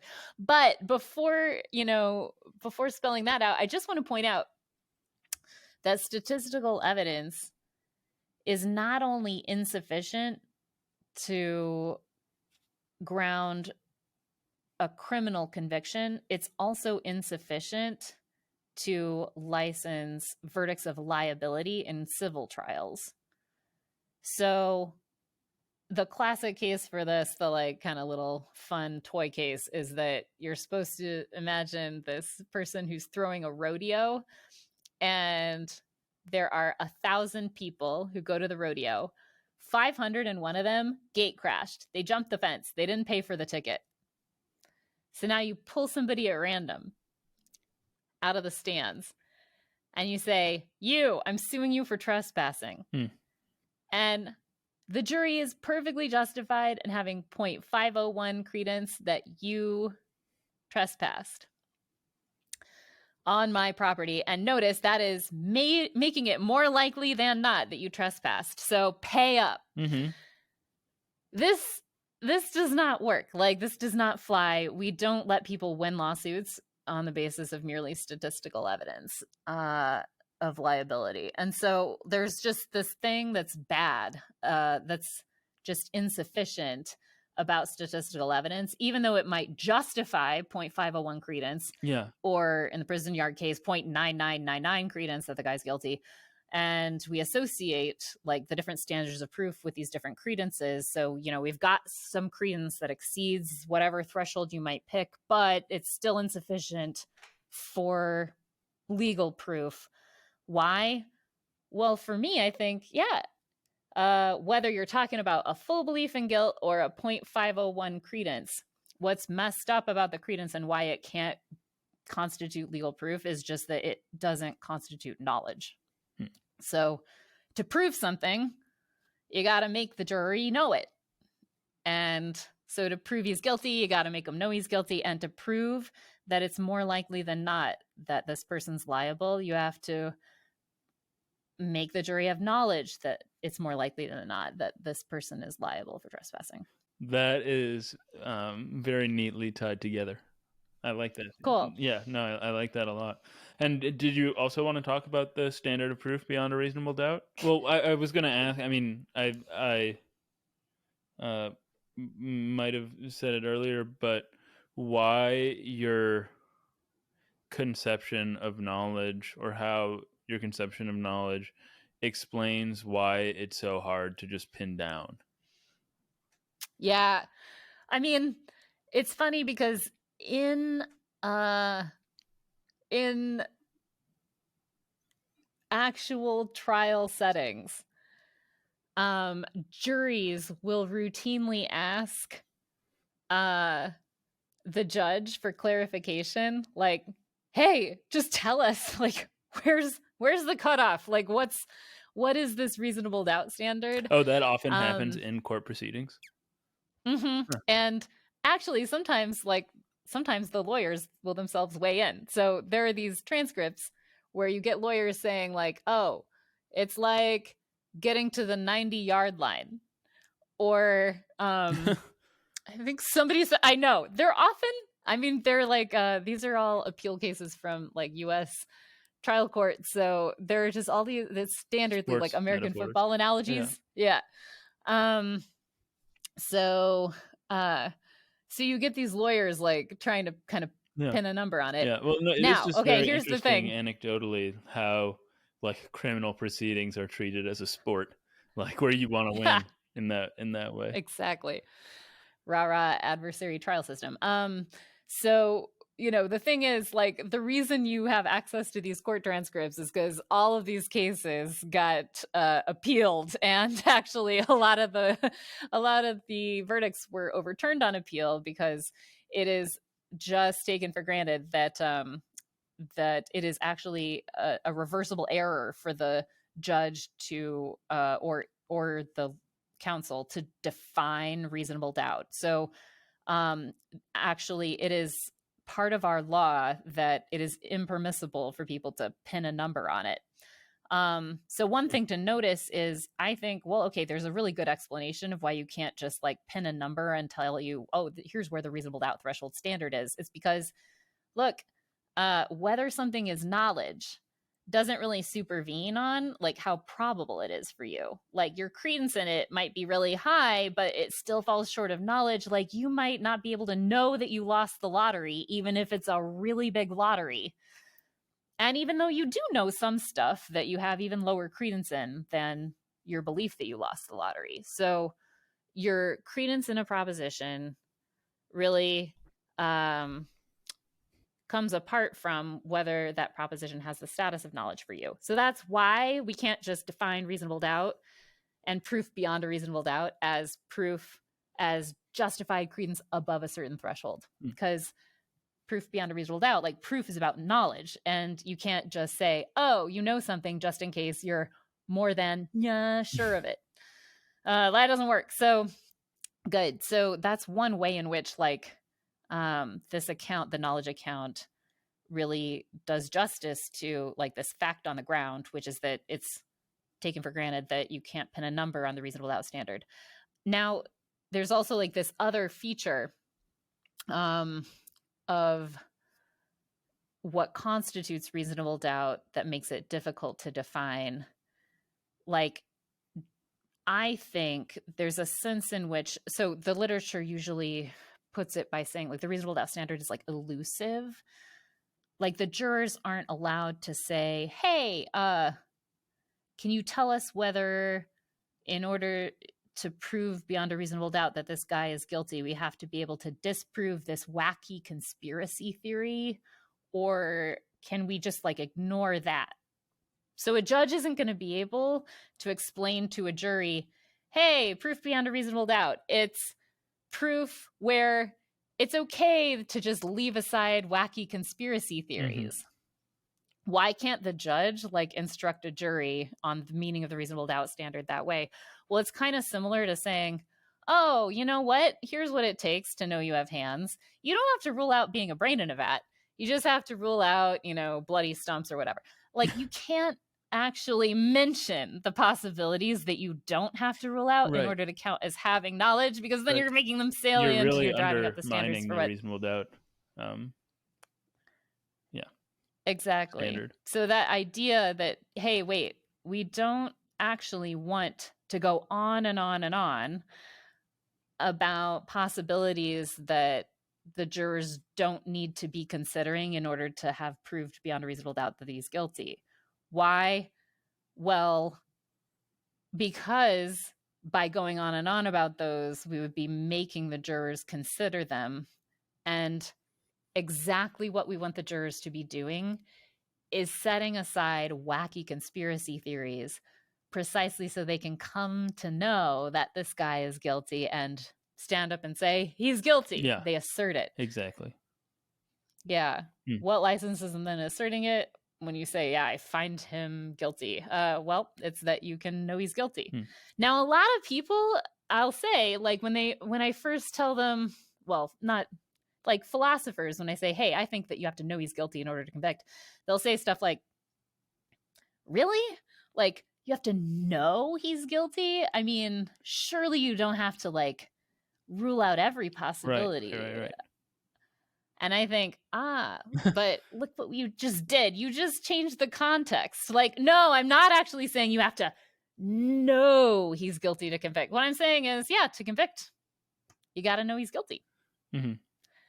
Notice, I'm kind of keeping it real. I'm like staying in an ordinary context. Right. I'm saying, not philosophers. And this is exactly. So, whether you count as knowing, one way to put it is, well, how much is on the line? So it's the kind of knowledge you have that you act on in ordinary circumstances when dealing with matters of importance. So that's like quoting from a court opinion that's doing a fairly decent job of trying to articulate the right knowledge standard. And I think, what it takes to know someone's guilty actually does depend on what's at stake if you get it wrong. Like if you, the jury, gets it wrong. Well, that's what that was actually my last question regarding the legal philosophy. I don't think you used these words earlier, but whether knowledge, or in this case, law, might be subject to pragmatic encroachment. And so why might this be problematic? Well, first, what is pragmatic encroachment? We talked a bit about moral encroachment. What's pragmatic encroachment, and why might it be problematic for contemporary legal proceedings? Yeah, great. This is so close to my heart, this question. So, so pragmatic encroachment is one response to a certain kind of pattern of observation where it looks like we lose knowledge when the stakes go up. So a simple example, let's suppose, my 9-year-old Oliver is like selling cookies at a bake sale for his school, and a customer comes along and says, "Oh yeah, do those cookies there, do they have nuts in them?" And Oliver says, "Oh no, well, let's see. I know that these have nuts, and I know that these are nut free, and I know that those have nuts, and I know that these don't." And then the customer says, "Great, I'll take these nut free cookies.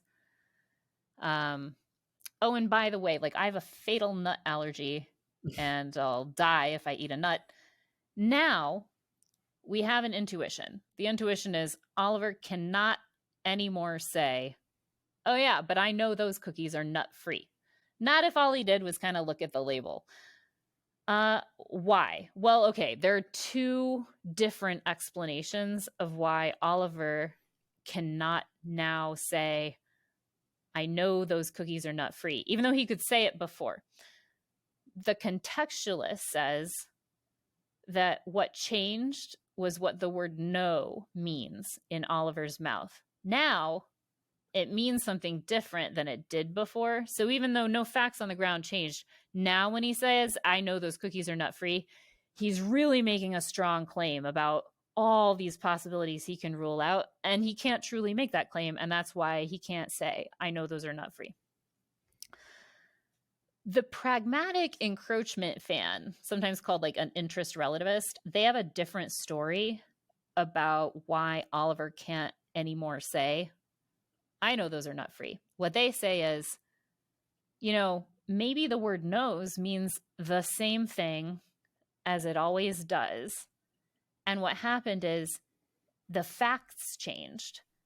So "know" has an invariant semantics, but Oliver lost knowledge. He used to know this thing and now he doesn't. Why did he lose knowledge? Why did the facts change? Well, it's because the stakes went up. So whether you have knowledge, according to a fan of encroachment, depends not just on what kind of evidence you have, like did you look at the cookies or not, but also on what's at stake. So now enter legal proceedings. Yeah. So that was a really now nice explanation, by the way. Oh, thanks. So now let's suppose that we think that, look, what explains why you can't convict this dude from the prison yard is you don't know he's guilty. And in general, you need knowledge of guilt in order to convict. And let's also now add to that this claim that knowledge, whether you know, depends on the stakes. So whether you can convict depends on whether you know, and whether you know depends on what's at stake if you get it wrong. Now we get, well, whether you can convict someone might depend on what's at stake if you get it wrong.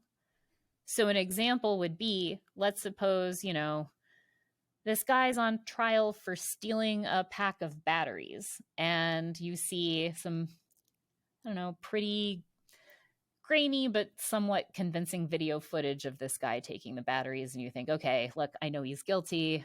I convict based on the video evidence. And it might be that in a case where, okay, this person's about to be sentenced to 20 hours of community service, that the video evidence was enough to let the jury know in that case that this guy was guilty. But what if I swap the story around and I say, actually, no, he's facing 25 years in prison. So this is actually a real life story. There was a guy, Dennis Baca, this is a 96 case from California, where the jury didn't know, but it was a 3 strikes case. So he had 2 prior convictions.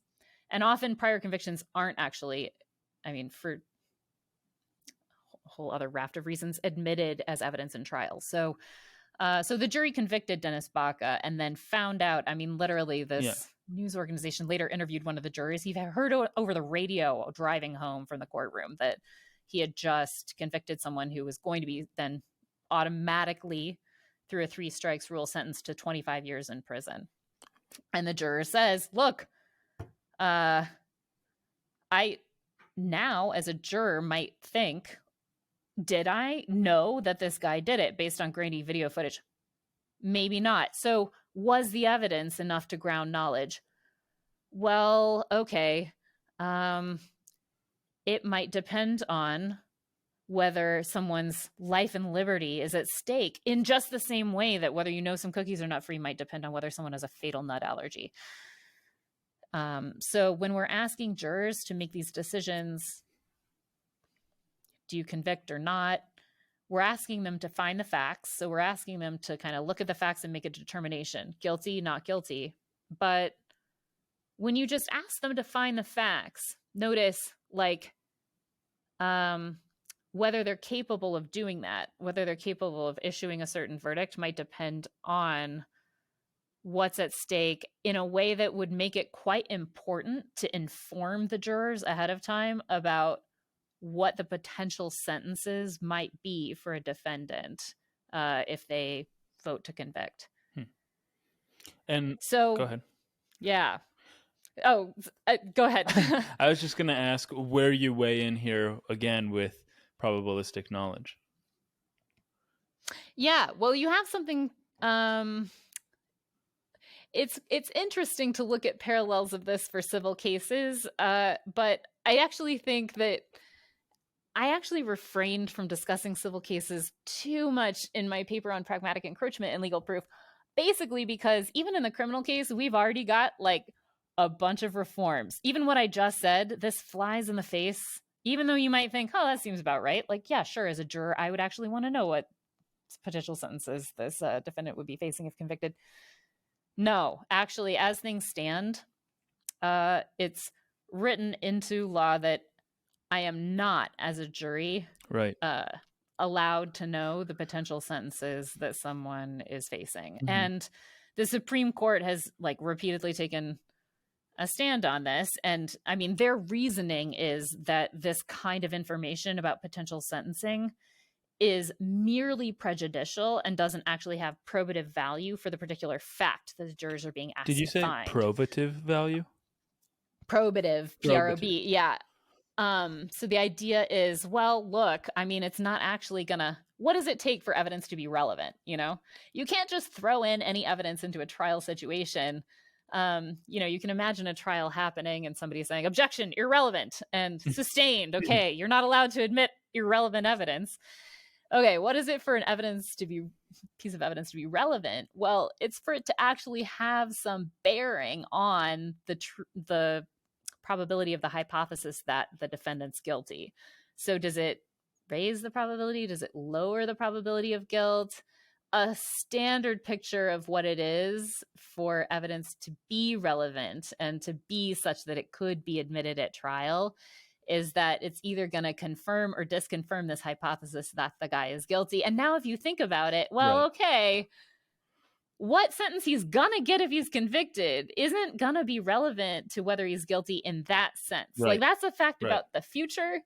I mean, okay, maybe a little bit indirectly relevant if he kind of knew what genre of sentences he might be facing, but like that doesn't count right. According to the Supreme Court. That's like not enough relevance. That's like kind of mediocre, tiny bits of relevance. But in general, we think, yeah, this is really quite prejudicial, perhaps. Like the jury, knowing this person faces 25 years, might be inclined to just like nullify or just, you know, be super sympathetic to this person and just acquit him despite having plenty of evidence that would have sufficed for conviction. So they're worried that it's going to prejudice the jury and make them be irrational, and that there's not enough like reason to admit this information about sentencing as evidence at trial. There's not enough reason to tell the jurors what's going to happen if they vote to convict.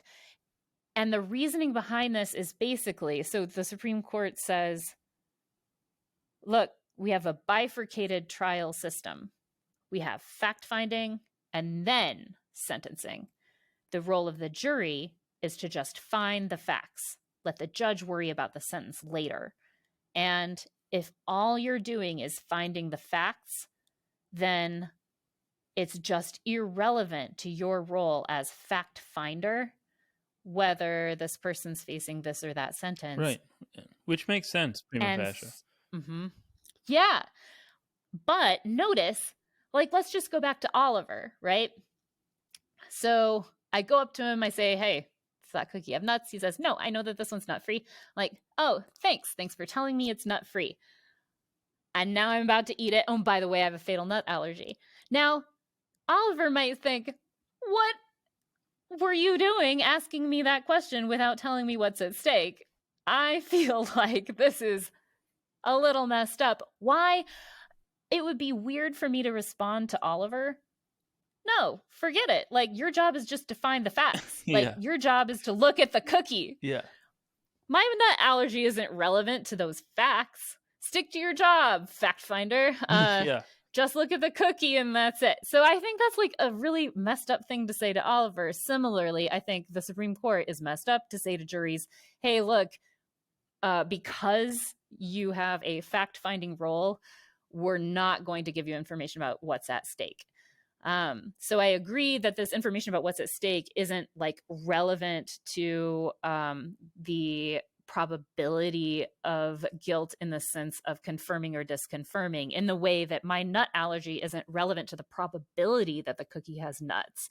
But it can still be relevant to Oliver in his role of, I don't know, cookie inspector, and relevant to the jury in their role of fact finder, whether a defendant is facing, 20 years of community service or life in prison if convicted. And have you sent this paper to the Supreme Court yet? No, but no, like, it's the better way, the way that this legal reform is going to happen, if it does, is going to be incremental, and it's probably going to happen. So an example at like the state level first. So an Oregon state senator actually proposed a bill in Oregon that, so as a Democratic senator, he proposed a bill that would make it, at least in cases where it was a mandatory minimum sentence of, I think, maybe 25 years. In those cases, it would have made it possible in Oregon for the defense to request that that information be given to the jury. So notice, we're scaling back from saying, oh, let all the jurors in all trials, as a matter of requirement, know all information about all sentencing. No, what we're doing is we're saying, hey, look, in Oregon, if a defendant faces a mandatory minimum sentence, you should allow the defense lawyer to mention that mandatory minimum to the jury. So that kind of change, hey, like, this would have been enough to possibly get the Baca verdict in California to go the other way. So we're talking about like making kind of incremental reforms, and that kind of thing could be passed by legislatures.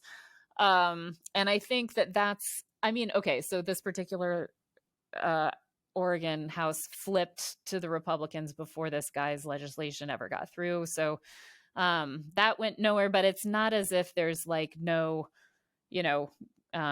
organizing to be done. I think there is, but it's not going to be like some brief to the Supreme Court that makes them kind of recant and change their minds. I mean, especially with like with today's Supreme Court, that's not happening. But yeah, no, I think there's some room for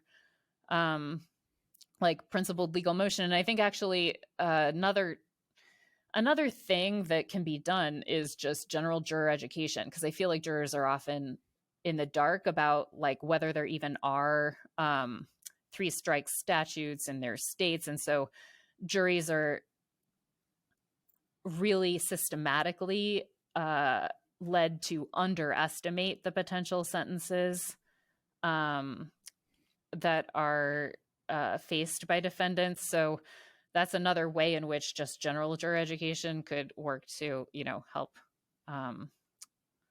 help address like the general shape of the problem. But yeah, there's some, there are, there are real applications for this particular view. No, that was awesome. This has been my my favorite part probably of the conversation so far. That was all really fascinating. I stole a couple of questions from you that I saw in your writing. And one of them you ask is belief a strong or a weak attitude? Good. So partly this gets going because some epistemologists like, Williamson going in for the knowledge norm of belief tend to think of belief as this thing that requires really a lot of confidence. So if I'm only at 0.9, there's absolutely no way that I actually, so based on statistical evidence. So let's suppose I know that there's a 0.9 objective chance of rain. Well, okay, and not rain is 0.1 likely. So of course I don't know it's going to rain. Similarly, I know that there's like a lottery with 10 tickets. There's a 0.9 chance that I lost. Do I know that I lost? Of course not. Mm-hmm. So in order for knowledge to even be like not just like a non-starter norm of belief, the kind of attitude we're talking about when we talk about belief, when we say, oh yeah, it aims to be knowledge, it's not the kind of thing that I'm supposed to be having when I say, oh yeah, I believe I lost the lottery. Like, but notice, whatever Williamson has in mind when he says knowledge is a norm of belief, like that kind of stronger attitude, the thing that's such that, oh, from the inside, I can't tell whether I know, like that's, I believe it. I strongly believe it. I outright believe it. I fully believe it. That's the kind of thing that we're, as epistemologists, in the business of talking about. Then we step back, we go home, we talk to people, and we notice that the folk are using this B word believes for something that like is totally not like knowledge. Like they're just saying, yeah, I believe that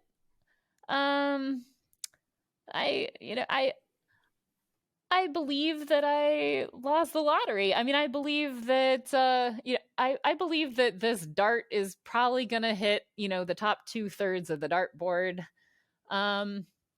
I believe, let's say you take, one black card out of the deck. Okay, well, I believe this next card's going to be a red card. Like odds are it is. So we use belief as this word for like something that's kind of roughly like more than 0.5 likely, right? Right. So it boils down to whether or not belief is all or nothing, basically. Or not. Yeah. That's Yeah. what strong has to do with. And if it's weak, it can be degreed. Yeah, weak belief is totally compatible with like clear-eyed middling credence, and the all-out strong full belief seems to require something like, oh yeah, I'm all in. So then there's this question, what are we doing here, guys? Like the folk are talking about belief and we're using this B word for belief, and are we just totally talking past each other? Like, is it this weird accident that we're both using the B word? What is the relevance of Williamson epistemology for what the folk are talking about when they go around using B word for like weak belief, weak folk belief? What? And isn't this a little bit odd, like that we just have these two things running around that we're all, happily calling belief? And moreover, it's not like the epistemologists are all on team full belief. Like you have epistemologists who very clearly, so Lara Buchak is a good example. When she writes her paper on belief, credence, and norms, she begins her paper by saying, look, by belief, I just mean, the thing the folk talk about when they say, I believe this or that. So it's a mess if you go in for, and so this question arises like, hey, wait, what's going on? Is there really just this bifurcation of this belief attitude into these very distinct strong and weak belief? And I think, spoiler alert, like, no, actually, that's actually wrong. And there really is no deep distinction of belief into a strong variety and weak variety. And I think it's a little bit comparable to saying, take the belief that it's 3 o'clock. Is there a strong way of believing it and a weak way of believing it, where the strong belief is believing it's exactly 3 and the weak belief is believing it's like kind of around 3? Not really. Like, what's going on is the thing itself that's being believed, that it's 3 o'clock. Well, that we could interpret that relative to just contextually relevant standards. Like, sometimes it's important that when we say it's 3 o'clock, we mean it's really 3 o'clock within a millisecond. Mm-hmm. And in other contexts, you say it's 3 o'clock and you're just kind of speaking way more loosely than that. Mm-hmm.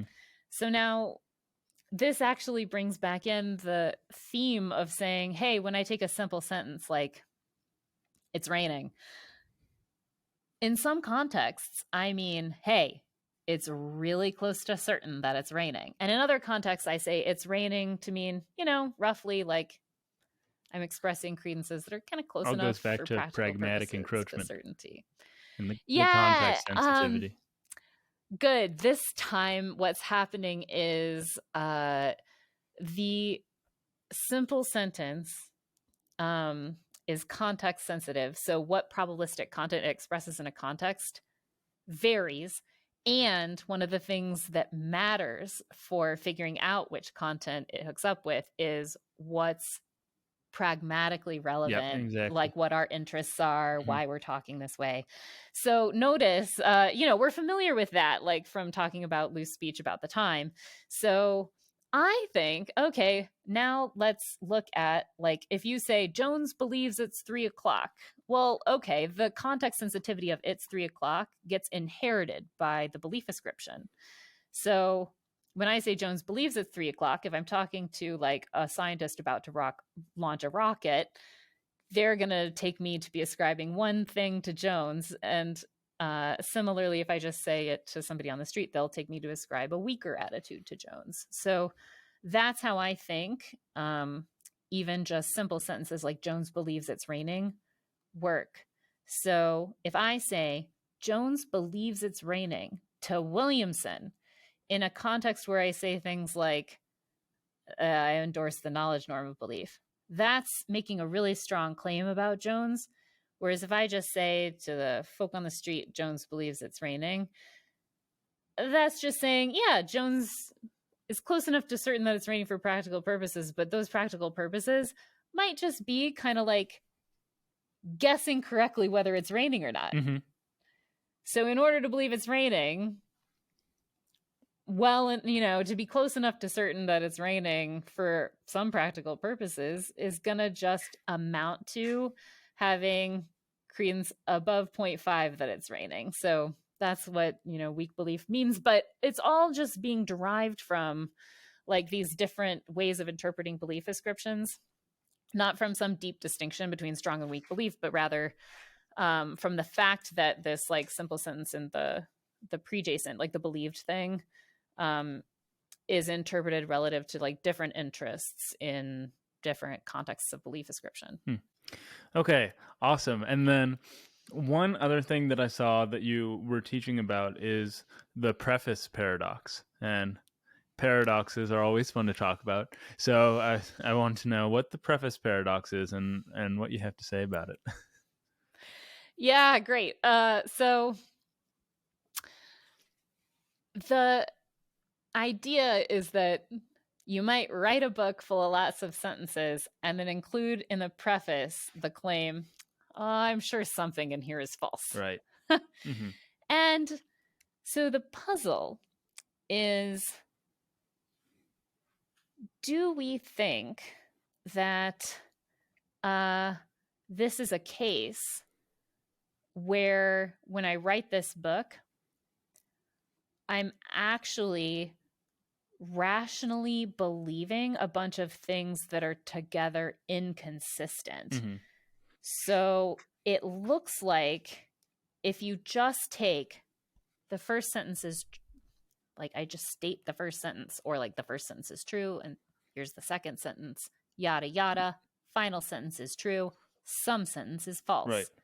that looks like I can't actually embrace, I can't believe all of those contents Right. and yet still have consistent beliefs. And yet at the same time, it seems like, but wait, can't I? Like, can't I believe the first sentence while I'm writing it?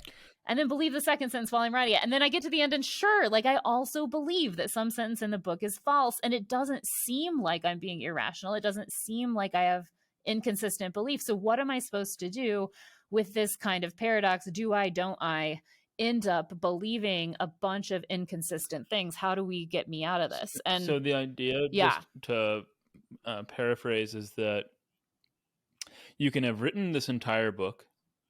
You can write this preface and say there's probably something wrong in here.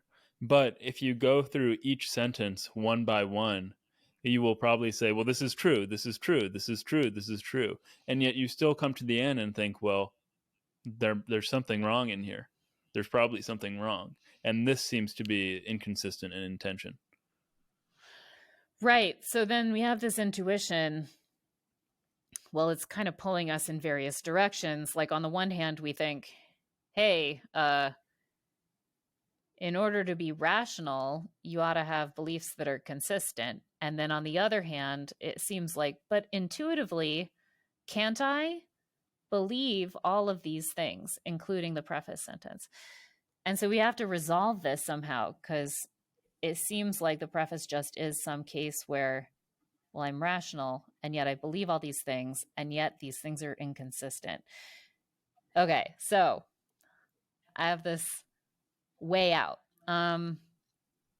So I want to compare this preface paradox with some other cases where we get similar paradoxes using loose speech. Because for me, when I say the first sentence, second sentence, etc., some sentence is false, of course, these are all just simple sentences, right? So for me, they're like saying, they're like saying it's 3:00, or like saying, if I walk into a movie theater and I say, oh yeah, there are like 300 people here, that's loose speech. So there could be contexts where when I say there are 300 people, I'm actually precise to the nearest person. But in an ordinary context, I walk into a theater with you, we look around, I say, oh, there are like 300 people here. I'm speaking loosely. And so imagine a case where we walk in and I say there are 300 people here, and then we see one person walk in behind us. And I say, oh, there's one more person here than before. And then let's say I look around and I say, there are 300 people here. Now, ooh, wait. We might think this is kind of a paradox. It's going to be much easier to solve than the other one, but there's a bit of a paradoxical feeling, because it seems like, look, I believed that there were 300 people, and I for sure believe that there's one more here than before. And now I still believe that there are 300 people. And yet, it seems like when I consider each belief on its own, it seems like, yeah, I'm perfectly justified in believing it. Right. But somehow when I put them all together, I'm like, wait, but they're inconsistent. So I can't actually rationally believe all of them. So this paradox, we can see our way out of it, because it's a little bit more vivid that, oh, what's going on is like these instances of loose speech. Yeah, so exactly. It seems like, okay, the way out of this is, no, you don't have beliefs that are inconsistent. There's a loose reading of all three, like loose reading 300, where yes, you believe all of those contents, but of course the loosely speaking contents are just consistent. And then of course there's like a strict reading of the 300 where, oh, there's inconsistency, all right, but I don't actually believe the strict content of there are exactly 300 people in the theater. So you just got to pick. Are you speaking strictly or speaking loosely? And if you're speaking loosely, then they're not inconsistent. And if you're speaking strictly, then you don't actually believe them. So there's no trio of contents such that you believe them and they're inconsistent. All right, now we go back to the preface paradox. I say, hey, guess what? Same thing. The first sentence is true. Second sentence is true. All of these things, it's like loose probabilistic speech. It's like, yeah, the first sentence is really, really likely to be true. Like, so when I say the first sentence is true, I have this choice. Am I saying it's absolutely, definitely true? Credence 1, certainly true. Or do I allow myself to speak kind of loosely? Like, yeah, the first sentence is true. And, grass is green, snow is white, and a bunch of other stuff where I'm able to assert it even though I'm not 100% certain, right? Mm-hmm. So if we interpret my first, second, etc. sentence speech loosely, then yes, I do believe all of those loose contents. But because I'm not actually committing to the absolute certainty of any of the contents, when I put them all together, those probabilistic contents of all those simple sentences, they're actually consistent. I believe them, but they're consistent. And similarly, if you were to really ratchet up the interpretation, the standard of precision, so that when I say the first sentence is true, I mean like it's definitely true, and I'm expressing this full outright belief that the first sentence is true. Okay, well, I don't actually have that attitude. I mean, sure, those strict probabilistic contents of the sentences are inconsistent with each other, but I don't actually assert or believe them. So again, even in the normal preface paradox case, there's no one content. You got to pick strict or loose. There's no one content such that, all those contents are inconsistent and I believe them. No, that was really fun. I love talking about paradoxes, and I love when they're nicely resolved like that. Now, are there any other puzzles that we didn't get to that you think probabilistic knowledge, your account of probabilistic knowledge, is helpful in solving? So I have 2 examples of puzzles that people have used probabilistic knowledge to solve, and I will just refer you to their excellent papers rather than try to condense their spiels into like elevator chunks.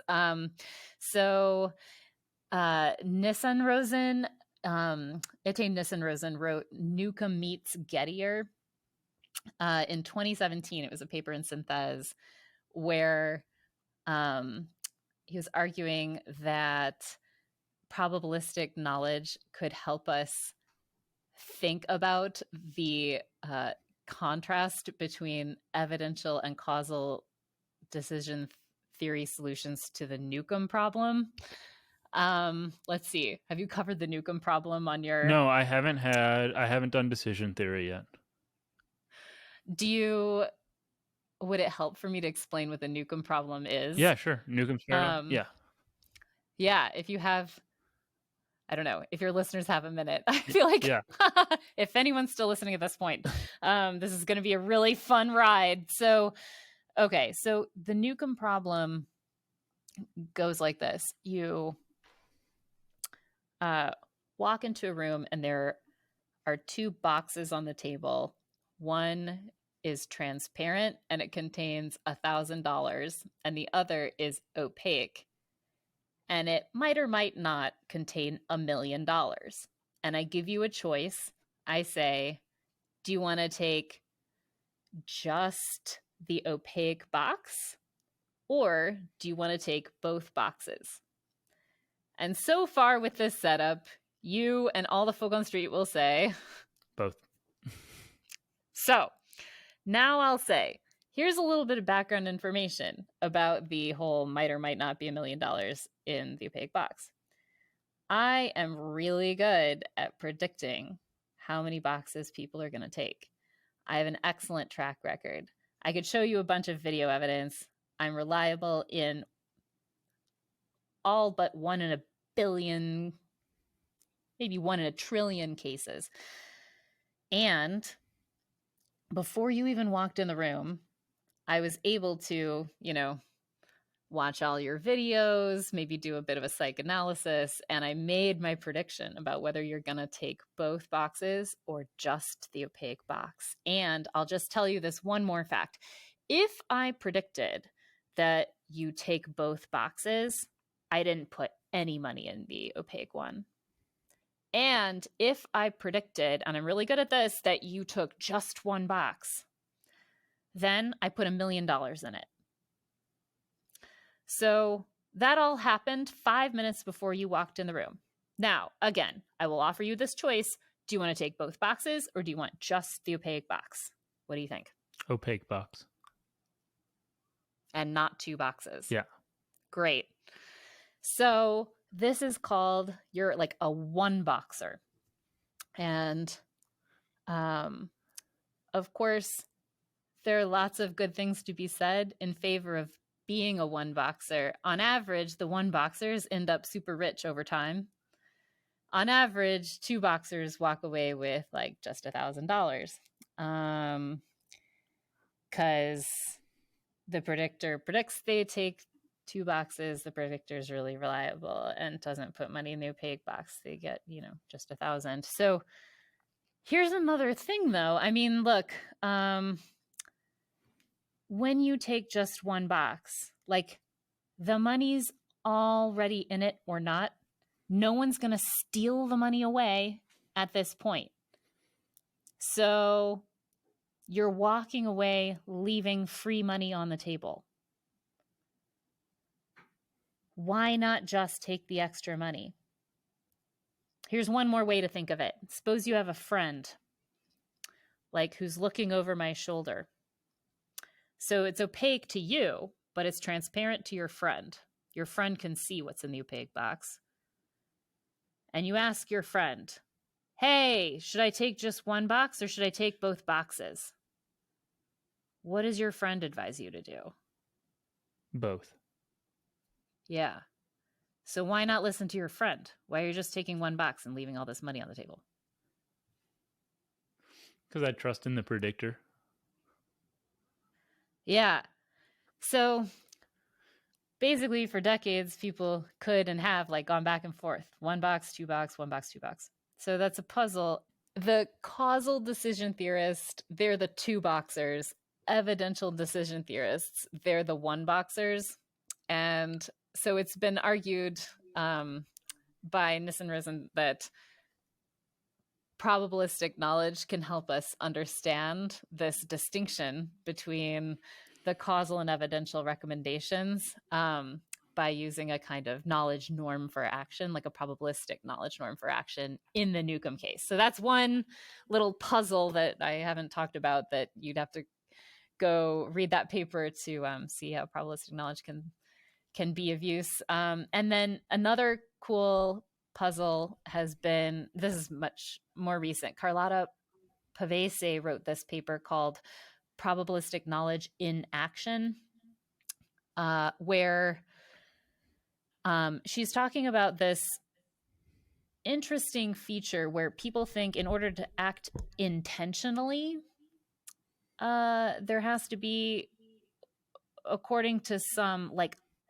a kind of knowledge involved. So if you ask the question, what does it take to murder someone? And a first pass answer might be, well, you have to intend to kill them and then go out and do it, kill them. And that's murdering. But of course, that's not quite right, because let's suppose I intend to go out and kill you, and on my way to driving to your house, I accidentally plow over a pedestrian, and oops, as it happens, the pedestrian was you.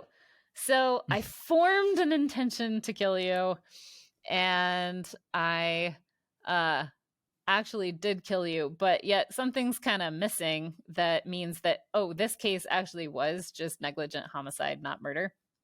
So there's a question, hey, what do you kind of sprinkle onto an action to turn it to turn a mere homicide into murder, to make it like an intentional action.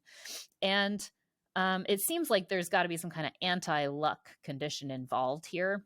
And some people say that there's a knowledge-like missing ingredient, where when I believe I'm going to be successful, notice, well, that belief isn't knowledge either. That's just some Gettiard belief that I was successful about, the fact that I was going to be successful in killing you in this case. I was maybe justified in believing I would kill you, and it turned out to be true, but not true for the reason that I thought it was going to be. So there's this idea, I mean, at 50,000 feet, the idea is, well, intentional action is related to intention in something like the way that knowledge is related to mere belief. And there's both like a, hey, wait, no deviant causal chain condition attached to both. But we can't actually say that what it takes to upgrade from negligent homicide to murder is the addition of knowing I was going to kill you. Because after all, I mean, for all I know, maybe it wasn't going to work out. I can't rule out this possibility that it wasn't going to work out. Maybe, what's required is something knowledge-like, but it's not propositional knowledge. Could it be something more like probabilistic knowledge? And that's the kind of, I mean, I might be somewhat mangling the exposition, but that's the flavor of this probabilistic knowledge in action kind of proposal that Carlotta's been playing around with. She works a lot on intentional action. So she's working on how probabilistic knowledge could play a valuable role in like explaining why certain actions count as intentional. Okay. Yeah. Okay. This has been so fun, so productive. We covered so much. So thanks so much for doing this with me. And thanks so much for being so generous with your time. Yeah, absolutely. It's been super fun. Yeah. Thanks a lot for all your good questions. Hold on, Geeslings.